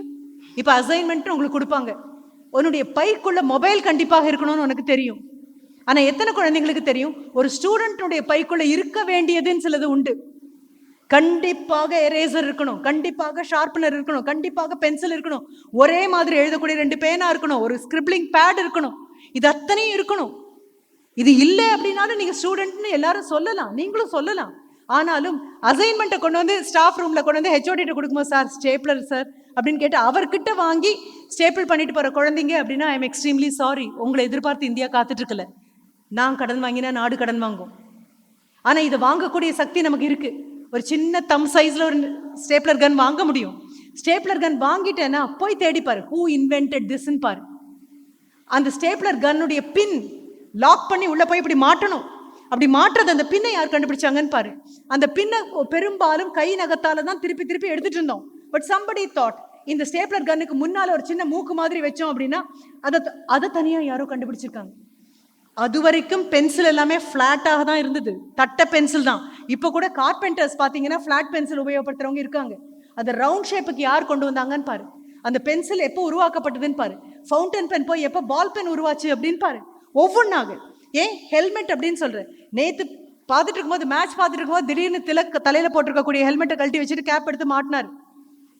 அடிக்கிற ரன் ரொம்ப நல்லா இருக்கு, அடிக்கிற சிக்ஸர் ரொம்ப நல்லா இருக்கு. ஆனா முன்னால போய் அது விழுந்து ஒரு அம்மா முகத்துல அடிச்சதையும் பார்த்துட்டு தானே உட்காந்துட்டு இருந்தோம் நம்ம. இது அத்தனையும் பார்க்கும்போது ஒன்று புரிஞ்சுக்கோ, எத்தனை விதமான ஹெல்மெட் இருக்குன்னு இன்னைக்கு போய் தேடிப்பார். This is what you call scientific bent of mind. ஏதோ ஒன்று. அங்க நின்ன குழந்தைங்க கையில மைக்க வச்சுட்டு பேசினாங்க, அதை கண்டுபிடிச்சது. இங்க நிற்கக்கூடிய எனக்கு எப்படி இருக்கக்கூடிய மைக்கு, சிலது போடியத்திலே அட்டாச் பண்ணியிருக்கக்கூடிய மைக்காக இருக்கும், சிலது கார்ட்லெஸ் மைக்காக இங்க காலர்ல மாட்டிக்கொள்ளக்கூடிய காலர் மைக்காக இருக்கும், இல்லை இங்க ஒரு நாடகம் நடத்த போறோம் அப்படின்னா மேல இருந்து தொங்கக்கூடிய மைக்ஸாக இருக்கும், அப்ரைட் மைக்காக இருக்கும். இங்க இருக்கக்கூடிய மைக்கை பாரு, ஒவ்வொன்றும் ஒவ்வொரு விதமாக. அதுக்கு ஒரு ஸ்டாண்டு கொடுத்துருக்காங்க, வேணும்னா அதை கையில் எடுத்துக்கலாம். இல்லை பேட்டரி ஆப்ரேட்டட் அப்படின்னு சொன்னால் அதுக்கு கார்டு கூட கிடையாது. somebody has been inventing. 10 வருஷத்துக்கு முன்னால இருந்த மொபைல் ஃபோன் அல்ல இன்னைக்கு இருக்கக்கூடியது. 10 வருஷத்துக்கு முன்னால் இருந்த வாழ்க்கையெல்லாம் இப்படி இருக்கக்கூடியது. ஏன் 20 வருஷத்துக்கு முன்னால, திரும்ப 15 வருஷத்துக்கு முன்னால் திரும்பின பக்கம் எல்லாம் ஒரு டெலிஃபோன் பூத் ஒன்று இருக்கும், காசு ₹1 காயினை போட்டுட்டு எடுத்து பேசுற மாதிரி. அந்த பக்கத்தில் இருக்கக்கூடிய கடைக்காரர் அவரே 10 ரூபாய்க்கு காயின் அவர்கிட்டயே வாங்கி அவருடைய பூத்லேயே போட்டு பேசுவோம். இப்போ திரும்பினா கூட கிடையாது. ஒரு எஸ்டிடி பூத்னு ஒரு காலம் இருந்தது, போஸ்ட் ஆஃபீஸ்ல ஒரு காலம் இருந்தது. முந்தா நேற்று நியூஸ்ல இங்கிலாந்துல போஸ்ட் ஆஃபீஸ் இனிமேல் ஃபங்க்ஷன் ஆகுறது ரொம்ப கஷ்டமாக இருக்கும் அப்படின்னு சொல்லிட்டு இருக்காங்க. அந்த பில்லர் பாக்ஸ் அப்படிங்கிறது கிடையாது அப்படின்னு. போஸ்ட்மேன் வரவு வேண்டாம், குரியர் இஸ் மோர் தென் போதும், குரியர் போதும் அப்படின்னு சொன்ன காலம். பார்க்க பார்க்க ஒவ்வொரு நாளும் உலகம் உன்னை தாண்டி போயிட்டே இருக்கு. நீ மட்டும்தான் கற்பனை பண்ணிட்டு இருக்க, உன் வகுப்புல இருக்கிறவங்களோட நீ போட்டி போட்டுட்டு இருக்க அப்படின்னு. உன் வகுப்புல உங்க பிரான்ச்ல மெக்கானிக்கல்னா உன் கிளாஸ்ல 20 பேர் இருக்காங்கன்னா 20 பேரோட இல்லை உன் போட்டி. எங்கெல்லாம் மெக்கானிக்கல் இன்ஜினியரிங் கோயம்புத்தூர் காலேஜஸ்ல இருக்கோ அத்தனை பேரோட போட்டி. எங்கெல்லாம் அண்ணா யூனிவர்சிட்டியுடைய எல்லா காலேஜஸ் இருக்கோ அவங்க அத்தனை பேரோடையும் போட்டி. ஆட்டானமஸ் காலேஜஸோட போட்டி. பக்கத்தில் இருக்கக்கூடிய கேரளா, இந்த பக்கம் இருக்கக்கூடிய கர்நாடகா, ஆந்திரா, இந்தியாவில் இருக்கக்கூடிய அத்தனை இன்ஜினியரிங் காலேஜில் இந்த நிமிஷம் உட்காந்து ஒன்னை விட சீரியஸாக இந்த 4 வருஷத்துல I come out as an engineer அப்படிங்கிற முடிவில் உட்கார்ந்து இருக்கக்கூடிய அத்தனை குழந்தைங்களும் கண்ணுக்கு தெரியாம என்னோட ஓடிட்டு இருக்காங்க. அது போக சிட்னியில இருக்கிற ஒரு குழந்தை ஒன்னை விட இன்னும் கூர்ந்து கவனிச்சிட்டு இருக்கு கிளாஸ். ஆஸ்திரேலியா விட்டுட்டு ஜப்பான் வந்தேன்னா அங்க இருக்கிற குழந்தை கவனிச்சிட்டு இருக்கு. இல்லையா யூஎஸ்ல, யூகேல திரும்பின பக்கம் எல்லாம் 18, 19, 20 வயசுல உட்காந்து அப்பாவும் அம்மாவும் அவங்களுக்காக பணம் செலவழிக்காம தாங்களே ஒவ்வொரு நாளும் ஏர்ன் வைல் யூ லேர்ன் அப்படின்னு போய் ஈவினிங் ஃபுட்பால் மேட்சுக்கு டிக்கெட் விற்கிறதாக இருக்கட்டும், லைப்ரரியில் புக் எடுக்கிறதாக இருக்கட்டும், இல்லை ஒரு கெஃபட்டீரியாவில் போய் காஃபி சர்வ் பண்ணுறதாக இருக்கட்டும், படிக்கும்போது உழைச்சி தங்காசில் படிக்கக்கூடிய உலகத்தில் உள்ள அத்தனை குழந்தைங்களும் இந்தியாவில் இல்லை, அத்தனை குழந்தைங்களும் நான் போன இடத்துல எல்லாம் இந்த குழந்தைங்கள பார்க்குறேன். இந்தியாவிலேருந்து வந்த குழந்தைங்கள பார்க்குறேன். நாமக்கல்லேருந்து படிக்க வந்திருக்கக்கூடிய ஒரு இன்ஜினியரிங் கிராஜுவேட் ஒரு பொண்ணை பார்க்குறேன். அவள் அங்கே இருக்கக்கூடிய சாதாரணமான ஒரு டிபார்ட்மெண்டல் ஸ்டோரில் அந்த பொண்ணு ஒர்க் பண்ணிட்டு இருக்கா ஸ்காட்லாண்டில். எனக்கு ரொம்ப ஆச்சரியமா இந்த பார்த்தாலே தமிழ் முகம் தெரியுது. என்னை பார்த்த அடுத்த நிமிஷம் தமிழ் அப்படின்னு அவ்வளோ சந்தோஷமா அந்த குழந்தை என்கிட்ட பேசுறா. என்னம்மா அப்படின்னு கேட்டபோது, இல்லை மேம் ஃபர்தரா படிக்க வந்திருக்கேன், ஆனால் பணம் எல்லாம் வீட்டால அனுப்ப முடியாது, நான் தான் உழைக்கணும். ஸ்காலர்ஷிப் இங்கே ரொம்ப காஸ்ட்லி மேம், லிவிங் ரொம்ப காஸ்ட்லி. ஒருவேளை இன்னைக்கு சமைச்சேன் அப்படின்னு சொன்னா நாளைக்கு இரவு மறுபடியும் சமைச்சா ஜாஸ்தி. போய் கேட்டு பாரு, உன்னுடைய மொபைலில் நீ யாரை தேடுறேன்னு பாரு, உன்னுடைய மொபைலில் கூகுளில் எதை பார்த்து பின்னால போறேன்னு பாரு, என்ன உனக்கு ஃபார்வர்ட் பண்றாங்கன்னு பாரு. தரக்குறைவான குப்பை உன் கையில வந்து ஃபார்வர்ட் வந்து உட்காந்துச்சு அப்படின்னா உன்னை சுத்தி வெறும் குப்பையை கலரக்கூடிய ஆட்கள் தான் இருக்காங்க. உனக்கு அனுப்பக்கூடிய ஃபார்வர்ட்ல தரம் இருக்கா, உனக்கு அனுப்பக்கூடிய மெசேஜ்ல தரம் இருக்கு, உங்கூட பேசுறவங்க கிட்ட தரம் இருக்கு அப்படின்னு சொன்னா யூ வில் அண்டர்ஸ்டாண்ட். அப்போ திரும்பி வந்த அப்படின்னா இன்னைக்கு போய் பாரு, அம்மா எத்தனை விதமான ஹெல்மெட் இருக்குன்னு பாரு, எத்தனை விதமான பேர் ஆஃப் சிசர்ஸ் இருக்குன்னு பாரு. கார்டனர் பயன்படுத்தக்கூடிய pair of scissors is different from உங்க அம்மா மில்க் பாக்கெட் திறக்கக்கூடியது. இல்லை ஒரு பார்லருக்கு போனேன்னா அவங்க தலையை ட்ரிம் பண்ணக்கூடியது வேற விஷயமாக இருக்கும். ஆனால் இந்த சாதாரண சிசர்ஸுங்கிறது டவின்சி காலத்திலேயே வந்தாச்சு. ஹெல்மெட் 2000 வருடத்துக்கு முன்னால ரோமானியர்கள் போர்லேயே வந்தாச்சு. நீ பார்க்க பார்க்க பார்க்க பார்க்க ஓவர்டேக் பண்றாங்க. 2 விதமா வாழ்க்கையில ஓவர்டேக் பண்ணுவாங்க. ஒன்று உன்னை மிதிச்சு தள்ளிட்டு ஓவர்டேக் பண்ணிட்டு போவாங்க. இன்னொன்று நீ நிதானமா ஓடுடா, உன்னை விட 1000 மடங்கு வேகத்துல நான் ஓடுறேன் அப்படின்னு திரும்பி கூட பார்க்காம ஓடுற ஒரு ஓவர்டேக்கிங் இருக்கு. 2 ரேஸ்லயும் நீ இருக்க. உன்னை கண்டுக்காம போறவங்க பின்னாலையும் நீ இருக்க, உன்னை மிதிச்சு தள்ளிட்டு போறவங்க பின்னாலையும் இருக்கு. தொடங்கின நேரம் முடிஞ்சாச்சு. இப்ப திரும்பி இதே 16, 11, 2024 10 மணிக்கு 10:30 தொடங்கினேன். இதான் 1:45 1 மணி நேரம் முடிஞ்சு 1:15 மணி நேரத்தை நோக்கி போயிட்டு இருக்கோம். உங்ககிட்ட மறுபடியும் நான் சொல்ல வேண்டியது, எல்லார் கையிலையும் இந்த தங்கப்பேனா உட்காந்துட்டு இருக்கு. பயன்படுத்த தெரிஞ்சவன் புத்திசாலி. வாழ்க்கை 2 விதமான வாய்ப்புகளை உனக்கு கொடுக்கும். ஒன்று ஈஸி லைஃப், இன்னொன்று ரைட் லைஃப். சரியான வாழ்க்கை, சுலபமான வாழ்க்கை. உன் வயசுக்கு எது தெரியுமா அழகா தெரியும்? சுலபமானது அழகா தெரியும். பேசும்போது அவங்க கூடவே பேசிட்டு இருக்கிறது ரொம்ப அழகாக தெரியும். கதை கதையாக சொல்றது ரொம்ப அழகாக தெரியும். புது படத்தை பற்றி விமர்சனம் பண்ணுறது ரொம்ப அழகாக தெரியும். ஆஹா, இந்த நடிகரை போல உண்டா அப்படின்னு நினைச்ச நடிகருடைய தோல்வி படங்களாக வரும்போது உனக்கு தெரியும். வெற்றி அடைஞ்ச நிலையிலேயே நிற்கணும் அப்படின்னா கடினமான உழைப்பு இன்னும் அதிகமாக அவர் உட்பட தேவைப்படுது. யாரை கொண்டாடுறாங்களோ அவங்களே தான் இதெல்லாம் என்னப்பா படம் அப்படின்னு தூற்றுற காலம் ரொம்ப சுலபமானது. தூக்கி வச்ச சமுதாயம் அடுத்த நிமிஷம் கீழே தள்ளும். அப்போ மேலே போகணும் அப்படின்னா தொடர்ந்து முயற்சி இருக்கணும், மகிழ்ச்சி இருக்கணும். ஆனால் உன்னுடையதாக தனிப்பட்ட முறையில் பயிற்சின்னு ஒன்று இருக்கணும். இந்த வயதில் சுலபமான வாழ்க்கையை தான் எல்லாரும் தேடி தேடி எடுப்பீங்கப்பா. Life gives you these two things, comfortable, goodness. நல்லதுன்னு ஒன்று இருக்கு, சுலபம்னு ஒன்று இருக்கு. ரொம்ப சுலபம், சந்தோஷமா சிரிச்சு காலையிலிருந்து மாலை வரைக்கும் கனவு வாழ்க்கையில் வாழ்ந்து வாழ்ந்து போகிறது வேற. 4 வருடம் கழிச்சு எங்கே இருக்கோன்னு தெரியாது. அப்போ இன்னி தேதிக்கு முடிவு பண்ண வேண்டிய இன்னொன்று இருக்கு. உன்னை சுற்றி எந்த 5 பேர் இருக்காங்களோ, எந்த 5 பேர் உன்னை சுற்றி இருக்க நீ அனுமதிக்கிறியோ அவங்க முடிவு பண்ணுறாங்க 5 வருஷம் கழிச்சு நீ யாரா இருப்ப, எங்கே இருப்ப, எதனால் இருப்ப அப்படின்னு. whom do you love to be in your friends? ஃப்ரெண்டுங்கிறது ஒரு ஸ்டேட்டஸ்னு புரிஞ்சுக்கோ. ஃப்ரெண்டு ஃபோட்டோ போட்டால் ஸ்டேட்டஸ் கிடையாது. இது என் ஃப்ரெண்டுன்னு சொன்னால் ஸ்டேட்டஸ்ன்னு கிடையாது. ஃப்ரெண்டாக இருக்கணும்னா அதுக்கு ஒரு தகுதி வேணும். உன்னுடைய எல்லைகளை பார்த்து அவங்க பார்க்கணும். உன்னுடைய எதிர்காலம் எப்படி இருக்குன்னு நினைக்கிற மாதிரி அவங்க ஒரு எதிர்காலம் வச்சிருக்கணும். உன்னுடைய கனவுகள் மாதிரி அவங்களுக்கு ஒரு கனவு வேணும்.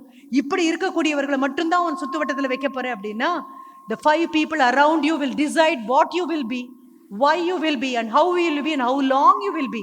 மேலே கொண்டு போய் பல்லக்கில் ஏற்றி உன்னை உட்கார வச்சிடலாம். நீயா ஏறி போனேன்னா ஒத்தப்படியா ஏறினேன்னா கால் வழிக்கணும், அடுத்த படிக்கு வருவேன். யாராவது தூக்கி கொண்டு போய் உட்கார வச்சாங்கன்னு வை, உட்கார கூட உனக்கு தெரியாது, ஏற தெரியாத உனக்கு இறங்க தெரியாது, அங்கேருந்து உருண்டு கீழே விழுந்துருவேன்.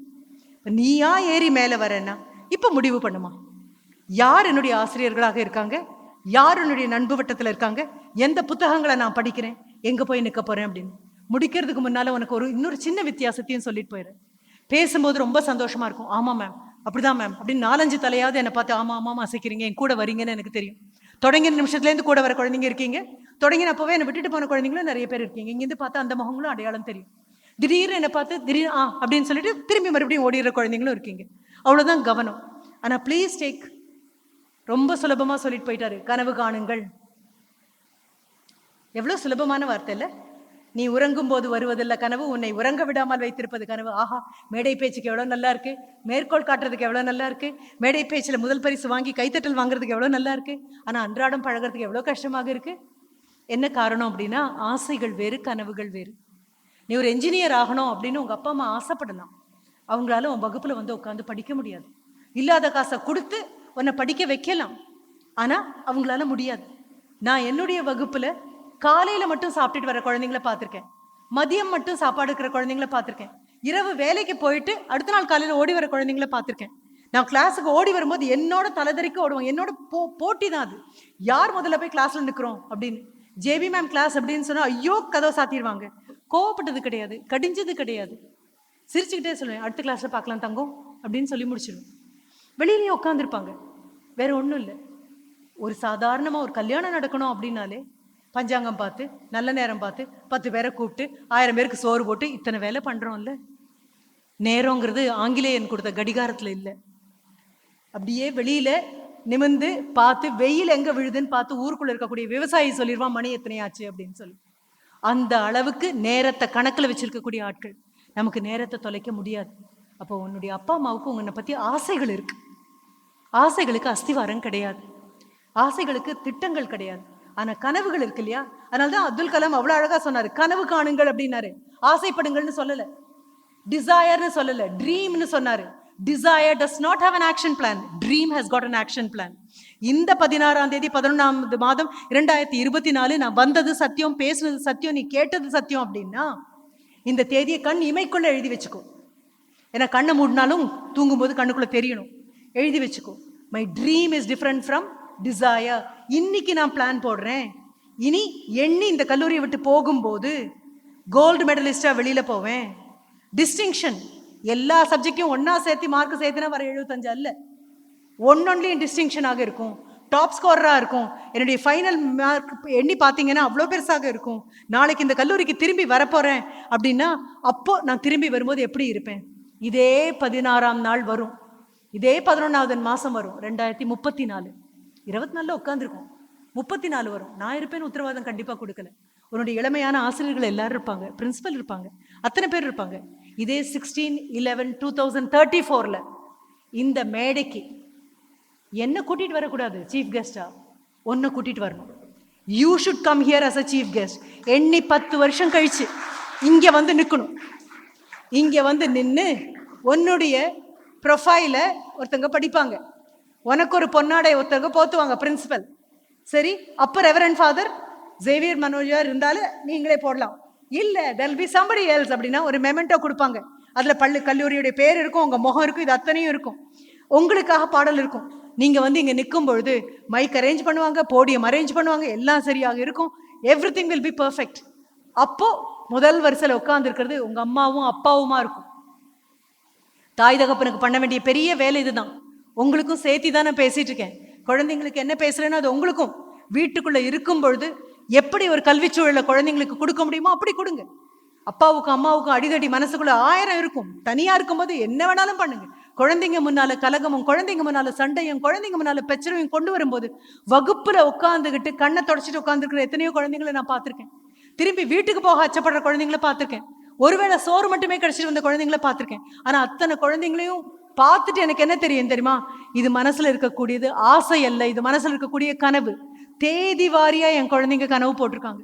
நான் சொன்ன அமிர்த் பகாதூர் சுப்பால இருந்து ஆரம்பிச்சு இப்போ ஹாலண்ட்ல இருக்கக்கூடிய குழந்தைங்க, இப்போ ஜெர்மனில இருக்கக்கூடிய குழந்தைங்க, அதுவும் ஜெர்மனில இருக்கக்கூடிய ஸ்டூடெண்ட் பயோகெமிஸ்ட்ரி படிச்சுட்டு இருந்த ஒரு ஸ்டூடெண்ட். 4 செமஸ்டரும் அவளுக்கு நான் இங்கிலீஷ்க்கு போயிருக்கேன். 4 செமஸ்டரும் 4 பேர் உட்காந்து பேப்பர் ப்ரெசன்டேஷன் பண்ணுவாங்க. மற்றவங்களாம் சிரிச்சிட்டு போயிடுவாங்க. பேப்பர் ப்ரெசன்டேஷன் அந்த குழந்தைங்க தாங்களா ப்ரிப்பேர் பண்ணி பண்ணுவாங்க. போஸ்டருக்காக எக்ஸிபிஷன் ஏதாவது வந்து காம்படிஷன் வந்தால் பங்கெடுப்பாங்க. எல்லா காலேஜ்லேயும் எந்த காம்படிஷன் வந்தாலும் போவாங்க. இங்கிலீஷ் டிபார்ட்மெண்ட்டுக்கு வந்து உட்காந்து அவங்களுடைய பேப்பருடைய இங்கிலீஷ் எப்படி இருக்குன்னு கரெக்ட் பண்ணிக்குவாங்க. அது அத்தனையும் நடக்கும். அவள் பிஎஸ்சி பயோகெமிஸ்ட்ரி அந்த பொண்ணு முடிச்சதுக்கப்புறம் அதுக்குள்ள அவள் she has taken 8 extra papers. Zoology மேபர்லேருந்து அனிமல் ஹஸ்பண்ட்ரின்னு ஒரு தியரி பேப்பர் எடுத்து எழுதினாங்க, பேசிக் மேத்ஸ் எடுத்து எழுதினாங்க, அக்கௌண்டன்சி பேப்பர் எழுதினாங்க. ஒவ்வொன்று எங்கள் பேப்பர், எங்களுடைய லிட்ரேச்சர் மேஜருக்கு வந்து நாவல் அப்படிங்கிற பேப்பர் எடுத்து எழுதினாங்க. எல்லாவற்றிலையும் கொடுத்த பாடத்தை போக அவங்களுக்கானதை போக இன்னும் எடுத்தாங்க. காலேஜில் she was a top scorer. புலம்பினது கிடையாது, புகார் சொன்னது கிடையாது, எப்ப பாரு படிப்பா அப்படின்னு சொன்னது கிடையாது. ஆஹா படிப்பு விட்டுட்டேன்னா மறுபடியும் எனக்கு கிடைக்காதுன்னு எனக்கு தெரியும், தங்கப்பேனான்னு எனக்கு தெரியும். அதுக்கப்புறம் தரமணியில் ஷி கண்டினியூட் வித் எம்எஸ்சி. போய் அவங்க ஜாயின் பண்ணது இட்டலியில் இருக்கக்கூடிய ஒரு இன்ஸ்டிடியூட்ல. அங்கே போய் ஜாயின் பண்ணிட்டு she wanted to pursue with her doctorate. யார்கிட்ட பண்ணணும்னு நினச்சாங்க தெரியுமா? பயோகெமிஸ்ட்ரியில் நோபல் பரிசு வாங்கின ஒருத்தர்கிட்ட நான் பண்ணணும் அப்படின்னு நினச்சேன். ஆனால் அங்கிருந்து போகும்போதே பயோகெமிஸ்ட்ரியை தாண்டி she has already move into neuro sciences, inter டிசிப்ளினரின்னு சொல்லுவோம்ல. காலேஜ் பிஎஸ்சி ஆர்ட்ஸை விட்டு அந்த குழந்தை வெளியில் போகும்போது அவங்க அப்பா வந்தார், எங்கிட்ட சொன்னார், மேம் ஜேபி மேம் அப்படின்னு கூப்பிடுவாங்க. ஜேபி மேம் சென்னை போகணும்னு சொல்கிறா, தரமணியில் போகிறேன் அப்படின்னு சொல்கிறா, அங்கே போய் பண்ண போகிறேன் அப்படின்னு சொல்கிறா. வேண்டாம் மேம், இங்கேயே கண்டினியூ பண்ணட்டும், இங்கேயே இருக்கட்டும், அப்படியே இங்கேயே எம்ஃபில் பண்ணி அப்படியே இங்கேயே அப்படின்னு சொன்ன போது அவங்க அப்பா கிட்ட ஒரு வார்த்தை சொன்னேன். அதையே தான் உங்ககிட்டையும் சொல்கிறேன். அந்த ஸ்டூடெண்ட்டை காமிச்சு நான் சொன்னேன், she is a whale, WHALE, திமிங்கலம். தயவு செஞ்சு திமிங்கலத்தை மீன் தொட்டிக்குள்ளே வளர்க்காதீங்க அப்படின்னு சொன்னேன் நான். இங்கே உட்காந்துருக்கிறதுல எத்தனை பேர் வேல்னு எனக்கு தெரியாது. How many of you belong to the ஓஷன்னு தெரியாது. வெளியில் ஆர்ப்பரிச்சிட்டு இருக்கக்கூடிய பெருங்கடலுக்கு சொந்தமான திமிங்கலங்கள் எத்தனை பேர் உட்காந்துருக்கீங்கன்னு தெரியாது. மீன் தொட்டிக்குள்ளே அவங்கள வளர்க்கலாம். சமுதாயம் வெறும் மீன் தொட்டிக்குள்ளே வளர்கிற மீனுக்கு அவங்க அம்மா அப்பாவும் மீன் தொட்டியில் பிறந்தவங்க, அதனுடைய அம்மா அப்பாவும் மீன் தொட்டியில் பிறந்தவங்க, எல்லாருமே இதே மாதிரி பிரெட் இன் கேப்டிவிட்டி, அடைச்சி எங்கேயோ ஒரு இடத்துல வளர்க்கப்பட்டது. திமிங்கலங்கள் அப்படி அல்ல. இங்கே மீன் தொட்டியில் இருக்கிறது பார்க்குறதுக்கு ரொம்ப அழகாக இருக்கும். இந்த மீன் வீட்டுக்கு வரவங்கலாம் அதையே பார்ப்பாங்க. முடிஞ்சால் 4 சாப்பாடு அதுக்கு பெல்லட்ஸ் போடுவாங்க. அதுக்கு சாப்பாடு தேட வேண்டாம். ஆக்சிஜன் பிரச்சனை இல்லை, ஒரு மோட்டரை விட்டுருப்பீங்க, ஆக்சிஜன் ஜென்ரேட் பண்ணும், அலையே அடிக்காது, அதை பிடிச்சி திங்குற மாதிரி பெரிய மீன்கள் எதுவும் வராது. பிரச்சனையே இல்லாமல் காட்சி பொருளாக மட்டும் அதனால வாழ்க்கையை நடத்திட்டு போக முடியும். Would you like to be an object of exhibition or would you like to be an object of challenge? நீ முடிவு பண்ணு. இதே 16ஆம் தேதி, இதே 11வது மாதம் 2024 நீ முடிவு பண்ணு. எல்லாரும் பார்த்துட்டு போற காட்சி பொருளாக ஏதோ ஒரு MNCல போய் உட்காரக்கூடிய ஒரு ஆளா இருப்பேனா? யாரோ வேலை கொடுக்க இந்த வேலையை செய்யற ஆளா இருப்பேனா? இல்லை, எங்க ஊர்ல இந்த இடத்துல காரமடையில ஒரு இண்டஸ்ட்ரியை தொடங்கி 100 பேருக்கு வேலை கொடுக்குற ஆளா நான் இருப்பேன்னா நீ முடிவு பண்ணு. Will you be a job seeker or job provider? நீ முடிவு பண்ணு. Ma'am I will be a job provider ma'am. இந்தியாவில் இப்போ தான் இதுதான் golden age of startups, இதுதான் கோல்டன் ஏஜ் ஆஃப் ஆண்டர்பிரினர்ஸ். நான் 1000 பேருக்கு நான் வேலை கொடுக்க போறேன் மேம் அப்படின்னு நீ முடிவு பண்ணிட்ட அப்படின்னா you have a dream, not a desire. Dream. அந்த பொண்ணுக்கு சொன்ன அதே தான் சொல்றேன். நவ் அங்கிருந்து கிளம்பியாச்சு, போய் ஒரு பெரிய ப்ரொஃபஸர் கிட்ட when she joined her doctorate எப்படி இருந்தது தெரியுமா? இங்கே டாக்டரேட்டுக்கெல்லாம் நம்ம ஆள் எடுப்போம், அங்கே டாக்டரேட்டுக்கான என்ட்ரன்ஸ் எக்ஸாம் வேற மாதிரி, ரிட்டன் டெஸ்ட் ஒன்று இருக்கும். அதுக்கப்புறம் ஒர்க் பண்ணக்கூடிய இன்ஸ்டிடியூட் இருக்கு இல்லையா, அந்த இன்ஸ்டிடியூட்டோட லேப் அசிஸ்டன்ஸ் அத்தனை பேரும் அவளை கொஸ்டின் பண்ணுவாங்க. ஏன்னா she has to work in the lab, she has to answer them. சரி, அதுக்கப்புறம் இவளுக்கு முன்னால சேர்ந்து சீனியர்ஸ் கிட்ட ஒர்க் பண்ணணும், ஜூனியர் ரிசர்ச் ஸ்காலர்ஸ் கிட்ட ஒர்க் பண்ணணும், சீனியர் ரிசர்ச் ஸ்காலர்ஸ் கிட்ட ஒர்க் பண்ணணும், ஜூனியர் ஸ்டாஃப் கிட்ட ஒர்க் பண்ணணும். அத்தனை பேரும் கேள்வி கேட்டு இன்டர்வியூல மார்க் போட்டுட்டே வராங்க. கடைசியாக 7வது நாள் தான் அவ மீட் பண்றா. என்ன, ஒரு சின்ன டின்னர் பார்ட்டி மாதிரி எல்லாரும் இருக்காங்க, அவளையும் உட்கார வச்சிருக்காங்க. இவளை யார் செலக்ட் பண்ண போறாங்களோ அந்த ப்ரொஃபஸர் பிக்கோ அவரை கூப்பிட்டு வச்சு இவர்கிட்ட பேசுறாரு. பேசும்போது அவர் கேட்ட கேள்வி, அது என்னப்பா, இந்தியாவிலேருந்து வரக்கூடிய உங்களுடைய ரெக்கமெண்டேஷன் லெட்டர்ஸ், இந்தியாவிலேருந்து டீச்சர்ஸ் மட்டும்தான் கொடுப்பாங்க இந்த ரெக்கமெண்டேஷன் லெட்டர் ஸ்டூடெண்ட்டுக்கு. அந்த லெட்டர் எல்லாமே உங்களை பற்றி ரொம்ப புகழ்ந்து வருது. Very hard working student, very honest ஸ்டூடெண்ட்லாம். ஸ்டூடெண்ட்னாலே ஹார்ட் ஒர்க்கிங்னு தானே அர்த்தம், ஸ்டூடெண்ட்னாலே ஆனஸ்ட்னு தானே அர்த்தம். ஸ்டூடெண்ட்டுக்கு தனியாக ஆட் பண்ணணுமா என்ன அப்படின்னு கேட்டாராம். அங்கிருந்து எனக்கு அவ கொடுத்தது மெசேஜ், மேம் இந்த கேள்வி.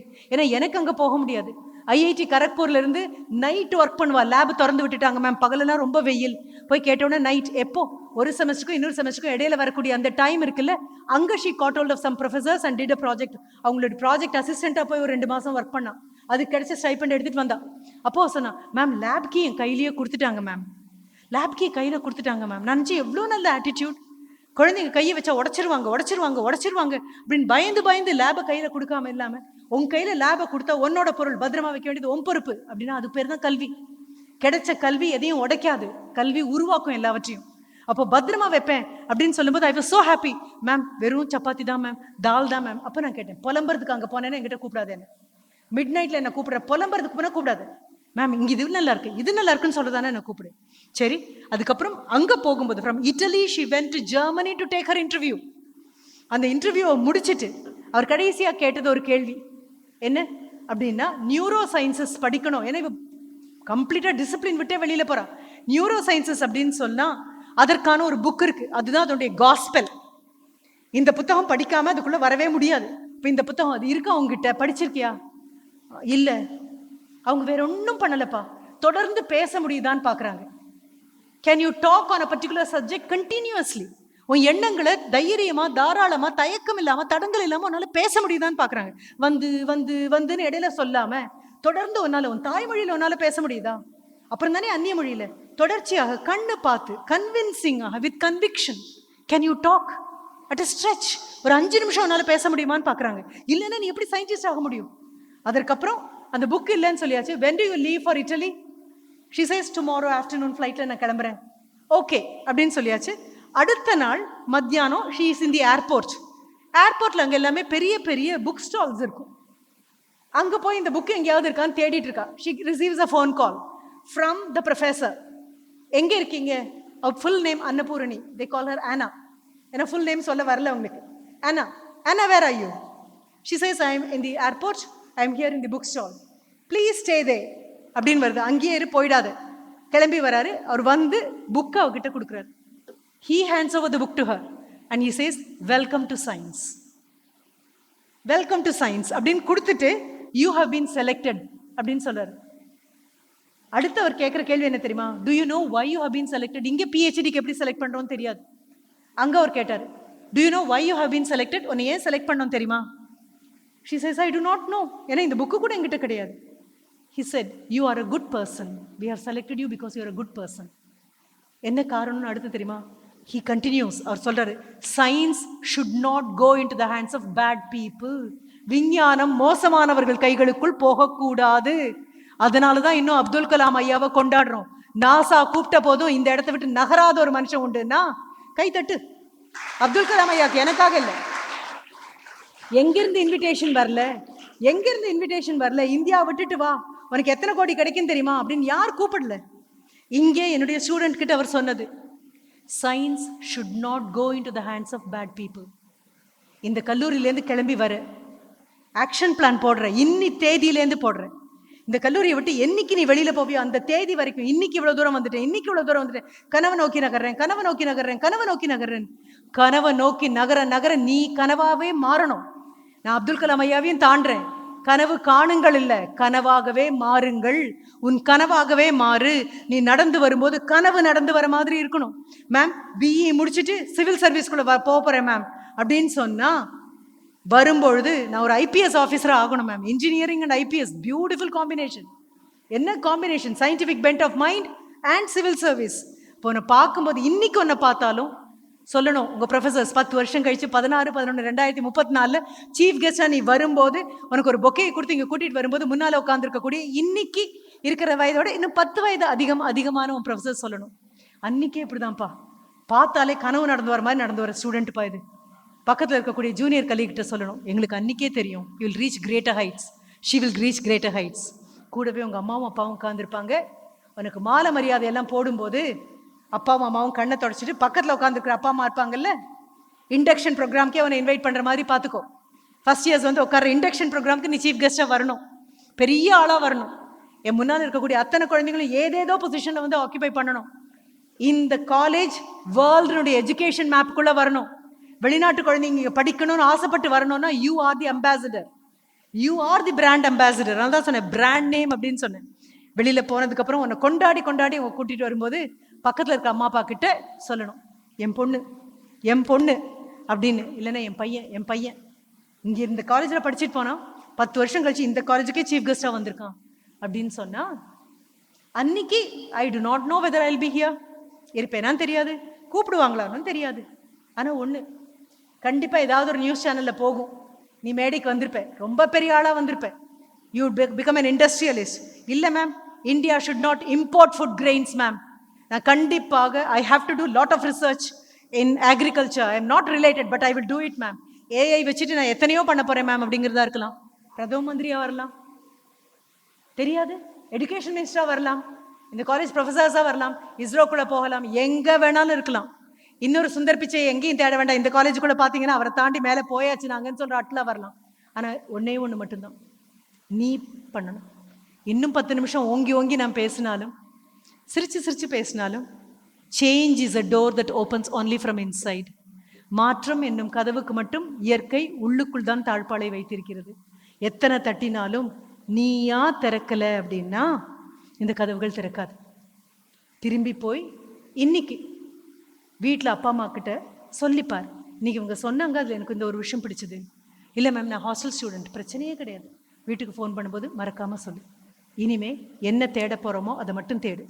முடிக்கிற கடைசி வரிசை அப்துல் கலாம் ஐயா கிட்டேருந்து கடன் வாங்கினது.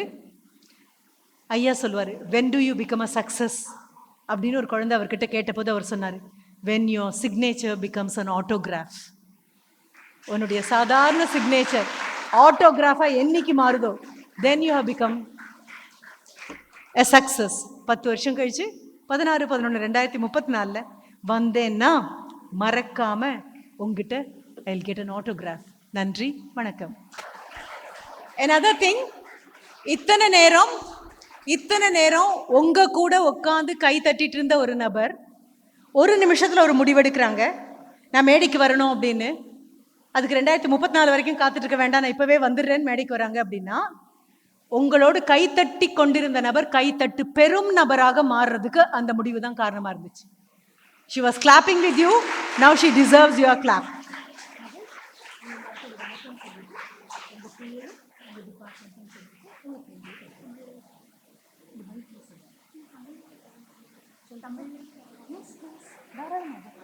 அனைவருக்கும் என் முத்தான முதற்கண் வணக்கம். வணக்கம். ஒரு நிமிஷம், அனைவருக்கும் அப்படின்னாங்க, நான் மட்டும்தான் அனைவருமா? சரி, அனைவருக்கும் நான் தாண்டா. ஏன்னா நீங்களாம் இல்லைன்னு இப்போதான் தெரியுது. ஒரு வணக்கம் சொல்றதுக்கு முதல்ல சொல்லி கொடுத்துட்டு அதுவே இவ்வளவு சுலபமா மறந்து போச்சுன்னா ஒன்று, that is called decency. நாகரிகம்னு அதுக்கு மட்டும்தான் பெயர். ஒருத்தர் சொன்னா திருப்பி சொல்லணும். சரி, என் பெயர் அபிநயா, நான் இயந்திரவியல் துறையில் பயின்று வருகிறேன். சொல் அபிநயா. மேம் நீங்கள் லாஸ்ட்டாக சொல்கிறேன்னு சொன்னீங்க, பட்டமாக இருக்கணுமா பறவையாக இருக்கணுமா? தேங்க்யூ. ஸோ அபிநயாட்ட அந்த கேள்வியை கேட்கலாமா? I am happy that somebody has remembered. I am happy that somebody has come to the stage with a question.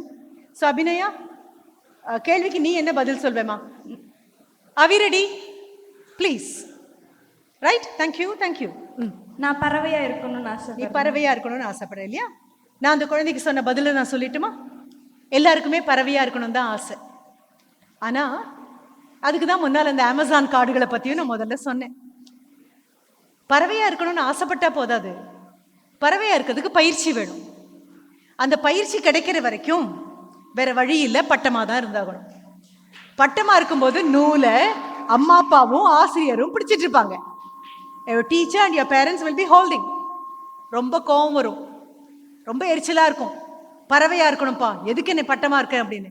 ஆனா கையில பிடிச்சிருக்க நூலை விட்டுட்டாங்கன்னு வை, பறக்க தெரியாத நீ என்ன பண்ணுவ தெரியுமா?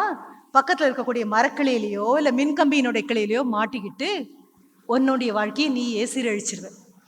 ஒரு பறக்க தெரியற வரைக்கும். அதனால்தான் முன்னால ஒரு உதாரணமும் கொடுத்தேன்.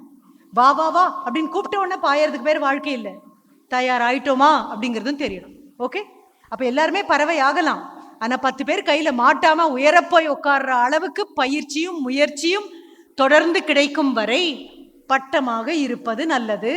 பட்டமாக இருக்கும் வரை தாயும் தகப்பனும் ஆசிரியரும் கயிற்றை பிடித்துக் கொள்வார்கள். உன்னை தடம் புரண்டு போகாமல் காற்றுக்கு எப்படி போகணுமோ அப்படி உன்னை காப்பாத்தி கொண்டு போவாங்க. இனி ஒன்னாலேயே முடியும் அப்படின்னா அதற்கப்புறம் உங்க கயிறை பிடிச்சிட்டு இருக்க வேண்டிய அவசியம் இல்லை, பறவையா போயிடலாம். சரியா? அது வரைக்கும் வேற வழி இல்லை. விருப்பம் இருந்தாலும் இல்லாட்டாலும் உனக்கு பாதிப்பு வந்துடக்கூடாதுங்கிறதுக்காக பட்டமா தான் இருந்தாகணும். சரியா? உங்க பேர்? என் பேர் திருக்குமரன். நான் இங்க ஃபர்ஸ்ட் இயர் இசி டிபார்ட்மெண்ட்ல படிக்கிறேன். பிரில்லியன்ட். திருக்குமரன் சொல்லு தங்கமே. மேம், இப்போ வந்து நீங்க சொன்னீங்க. ஒரு நிமிஷம், திருக்குமரனுடைய கிளாஸ்மேட்ஸ் எல்லாம் கை தட்டுறீங்களாடா? நல்லாவே தட்டலாம். ஓகே மேம், இப்போ நீங்க சொன்னீங்க ஒரு விஷயத்த உனக்கு பிடிச்சிருந்தா மட்டும் என்கிட்ட சொல்லு, புலம்பலை வந்து என்கிட்ட சொல்லாது. அந்த புலம்பலை யாரிடம் கூறுவது? புலம்பல் யார் பண்ணுவாங்கன்னு முதல்ல தெரியுமா திருக்குமரன்? சொல்லுங்க மேம்.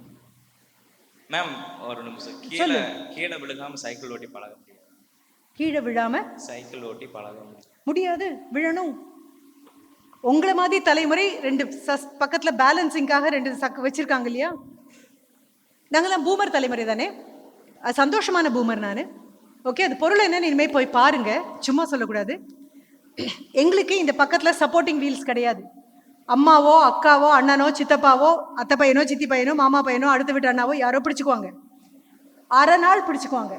அதுக்கப்புறம் பிடிச்சிட்டு இருக்கேன்னு அழகா போய் சொல்லுவாங்க, கையை விட்டுருவாங்க. குரங்கு பெடல்னு ஒன்று போடுவோம், பிடிச்சிக்கோங்கன்னு சொல்லி போய் மரத்துல மோதி. எங்களை வண்டியை நிறுத்துறதே ஒன்னா சாக்கடைக்குள்ள விழுந்து இல்லைன்னா மரத்துல மோதி தான் தெரியும். ஆனா விழறவனுக்கு மட்டும்தான் விழுந்தா எப்படி இருக்குன்னு தெரியும் திருக்குமரன். விழறவனுக்கு மட்டும்தான் விழறதுக்கு எவ்வளவு எனர்ஜி தேவைன்னு தெரியும். விழறவனுக்கு மட்டும்தான் விழுந்தா வலிக்கும் தெரியும். விழறவனுக்கு மட்டும்தான் விழுந்தவனுக்கு கை கொடுக்கணும் தெரியும். விழறவனுக்கு மட்டும்தான் 10 தடவை விழுந்தாலும் 11ஆவது தடவையும் நான் நிக்கிறேன்னு சொல்ல தைரியம் வரும். ரைட்? அதனால புலம்பாதே அப்படின்னு என் ஸ்டூடெண்ட் கிட்ட சொல்றதுக்கு காரணம், புலம்புற நபர்கள் கிட்ட வாழ்க்கை தன்னை கொடுக்காது. புலம்பிட்டே இருக்கிறவங்களோட புலம்பலை கேட்க யாருக்கும் விருப்பம் இல்லை. புலம்பிட்டு இருக்கிற நபருக்கு அது மட்டும்தான் ஐயோ நான் பாவம், ஐயோ நான் பாவம், ஐயோ நான் பாவம்னு சொல்லிட்டு இருக்கிற நபரை கேட்க யாருக்கும் விருப்பம் இல்லை. ஒன்ன மாதிரி திருக்குமரன் மாதிரி இந்த தேதியில, ஏன்னா நான் ஒவ்வொரு தடவை தேதி சொல்லும் போது நீ தலையாட்டிட்டு இருந்தது நான் பார்த்தேன். அப்ப இதே 16 இதே 11 2024 என் வாட்ச் சொல்லக்கூடியது. என்னுடைய வாட்ச் படி 12/5, உங்களோடதுல 12/1 இருக்கலாம். ரைட்? 12/5 இந்த தேதியில திருக்குமரன் மாதிரி இன்னொரு குழந்தைய இயற்கையோ இறைவனோ படைக்கல. You are so unique, you are so special, you are so rare, you are so extraordinary. ஒன்னை தவிர இயற்கை ஒன்ன மாதிரி ஒரு குழந்தைய படைக்கல. அப்படிங்கும் பொழுது நீ சாதிக்க வேண்டியது நீ மட்டும்தான் சாதிக்க போற. நீ சாதிக்காம விட்ட அப்படின்னா வேற யாரும் வந்து சாதிக்க மாட்டாங்க. அப்படி ஒரு சாதனை நடக்காமையே போயிடும். ரைட்? அப்போ உனக்குன்னு ஒன்று கணக்கு எழுதி வச்சிருக்கு அப்படின்னா புலம்பாதே. புலம்புறதுக்கும் அதே எனர்ஜி தான். கொஞ்சம் நகர்ந்துக்கோ தங்கமா. ரைட்? புலம்புறதுக்கும் அதே எனர்ஜி தான். புலம்புறதுக்கு, புகார் சொல்றதுக்கு, புறம் சொல்றதுக்கெல்லாம் அதே எனர்ஜி தான். புலம்பாம வாட் நெக்ஸ்ட் அப்படின்னு கேட்கறதுக்கும் அதே எனர்ஜி தான். பிரச்சனையே இல்லைன்னு நான் போய் சொல்லலை திருக்குமரன். பிரச்சனை இருக்கு. பிரச்சனை இருக்குன்னு ஒத்துக்கோ. வாட் நெக்ஸ்ட்னு கேள்வி கேட்டேன்னா அதுதான் நேர்மறை சிந்தனை. பிரச்சனையே இல்லை அப்படின்னா அது போய் இட்ஸ் a pseudo confidence. Yes there is a problem, what next? ஆமாம் பிரச்சனை இருக்கிறது, அடுத்தது என்ன செய்ய வேண்டும் அப்படின்னு கேட்டேன்னா there's a most positive way. Fine. அதனால புலம்புற நேரத்தை, புகார் சொல்ற நேரத்தை, புறம் கூறக்கூடிய நேரத்தை செயலாக்கத்துக்குள்ள கொண்டு வா. வாட் நெக்ஸ்ட் அப்படின்னு கேள்வி என் ஸ்டூடெண்ட்ஸ் எல்லார்கிட்டையும் சொல்வேன். என்னுடைய ரூம்லேயும் மாட்டியிருக்கோம். Physics, again I have to come back to Mr. Logesh only. He says he's been teaching children with physics. என்னுடைய ரூமில் ஒரு கேலண்டர், நானாக உருவாக்கி வச்ச ஒரு கேலண்டர் ஒன்று இருக்கும். அதில் என்ன எழுதியிருக்கும் தெரியுமா? Dates on the calendar are closer than they அப்பியர்னு எழுதியிருப்பேன். ஏன்னா உனக்கு தெரியும், உங்களுக்கு பின்னால் பார்க்கறதுக்காக இருக்கக்கூடிய அந்த மிரரில் என்ன எழுதியிருக்கும் அப்படின்னா, objects on the mirror are closer than they appear. பின்னால உனக்கு தெரியக்கூடிய அந்த பொருள் நீ நினைப்பதை விட பக்கத்தில் இருக்கிறது. அதே மாதிரி கேலண்டர்ல உள்ள தேதிகள் இருக்கு இல்லையா? 16ஆம் தேதி இந்த காலேஜுக்கு வரப்போறேன், 16ஆம் தேதி காலேஜுக்கு வரப்போறேன்னு சொல்லியாச்சு, வந்தாச்சு. 10:30 மணிக்கு மைக் வந்தாச்சு, மணி 12:07 ஆயிடுச்சு என்னுடைய வாட்ச்ல. அப்போ dates on the calendar are closer than they appear. First semester குழந்தை அடுத்த வருஷம் 3rd செமஸ்டர், திரும்பி பார்க்கறதுக்குள்ள 5th செமஸ்டர், அதற்குள்ள வந்தாச்சு 7th செமஸ்டர். கல்லூரிக்கு எல்லாரும் வந்துட்டாங்க, உன்னை எடுத்தாச்சு, ப்ராஜெக்ட் வந்தாச்சு. திரும்பறதுக்குள்ள கழுத்தில் போட்டிருக்கக்கூடிய அந்த அடையாள அட்டை ஆணியில் எடுத்து மாட்டப்படும். ரைட்? புலம்பிட்டு இருந்தா ஆகாது நமக்கு. we can't afford to keep complaining. புலம்பல் கட்டுப்படி ஆகாது. Okay, thank you Thirukumaran. அனைவருக்கும் இனிய வணக்கம். வணக்கம். I am from IT department, first year student. பேர் கணுமா? பிரிஸ்கிலா. பிரிசில்லா. ஓகே, ரைட், சொல்லுடா. மேம், நீங்கள் வந்து சொன்னீங்க ஆட்டோகிராஃப் வந்து சிக்னேச்சர்லேருந்து ஸ்டார்ட் பண்ணணும்னு சொன்னீங்க. பட் அப்படி சொல்லலை நான். அந்த இது ஒரு நிமிஷம் பிரிசில்லா. அப்துல் கலாம் ஐயா சொன்னாரு, when do you become a successன்னு கேட்டபோது, when your signature becomes an autograph you become a successன்னு சொன்னாருன்னு சொன்னேன். சொல்லுடா. அதுக்கு வந்து என்ன டிப்ஸ் நாங்கள் எடுத்துக்கிட்டால் எங்களுக்கு யூஸ்ஃபுல்லாக இருக்கும்? நாங்கள் எங்களுக்கு சக்ஸஸ் இருக்குது அப்படிங்கிறீங்க, பட் எங்களுக்கு என்ன tips?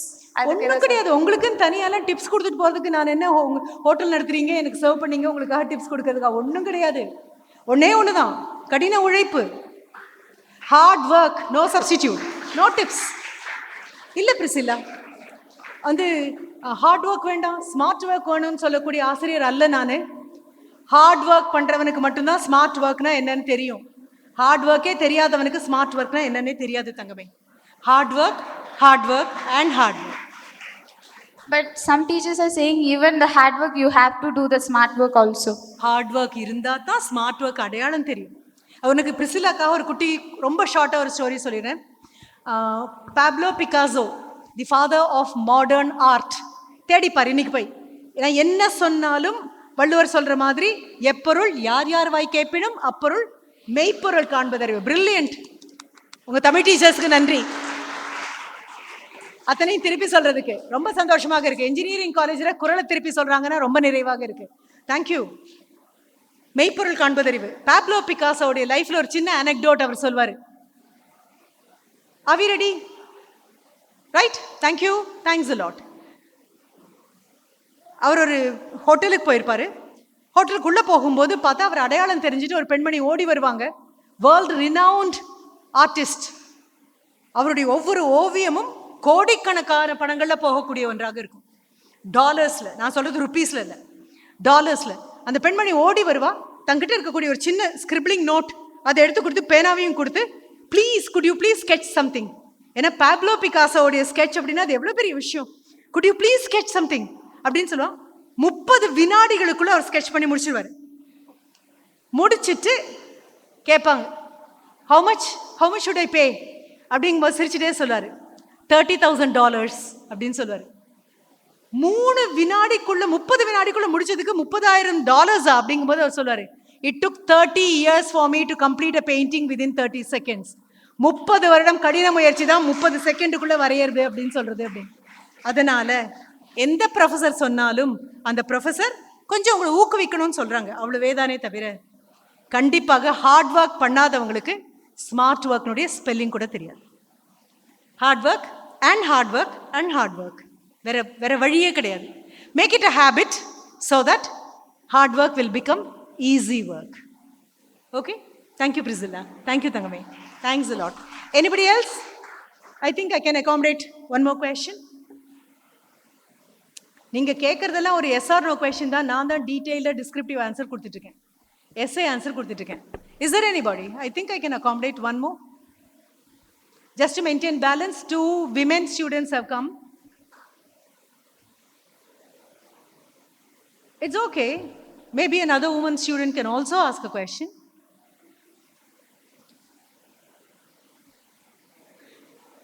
Teachers can ask, parents can ask. அவங்க ரெண்டு பேருக்கும் சாய்ஸ் போச்சுன்னா ஸ்டூடெண்ட்ஸ்க்கு வரல.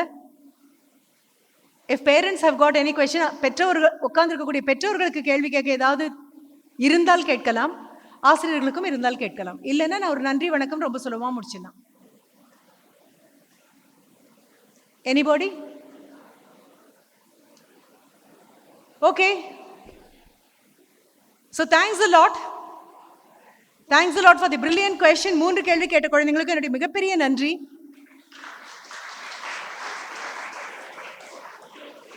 இல்லை, எனக்காக கை தட்டும் போது மெதுவாக தட்டினா பரவாயில்ல, ஆனால் உங்களுக்குள்ளே இந்த 3 பேர் வந்து கை கேட்டாங்க அப்படிங்கும்போது அவங்களுக்கு கை தட்டுறது இன்னும் நல்லா இருக்கணும் இல்லையா?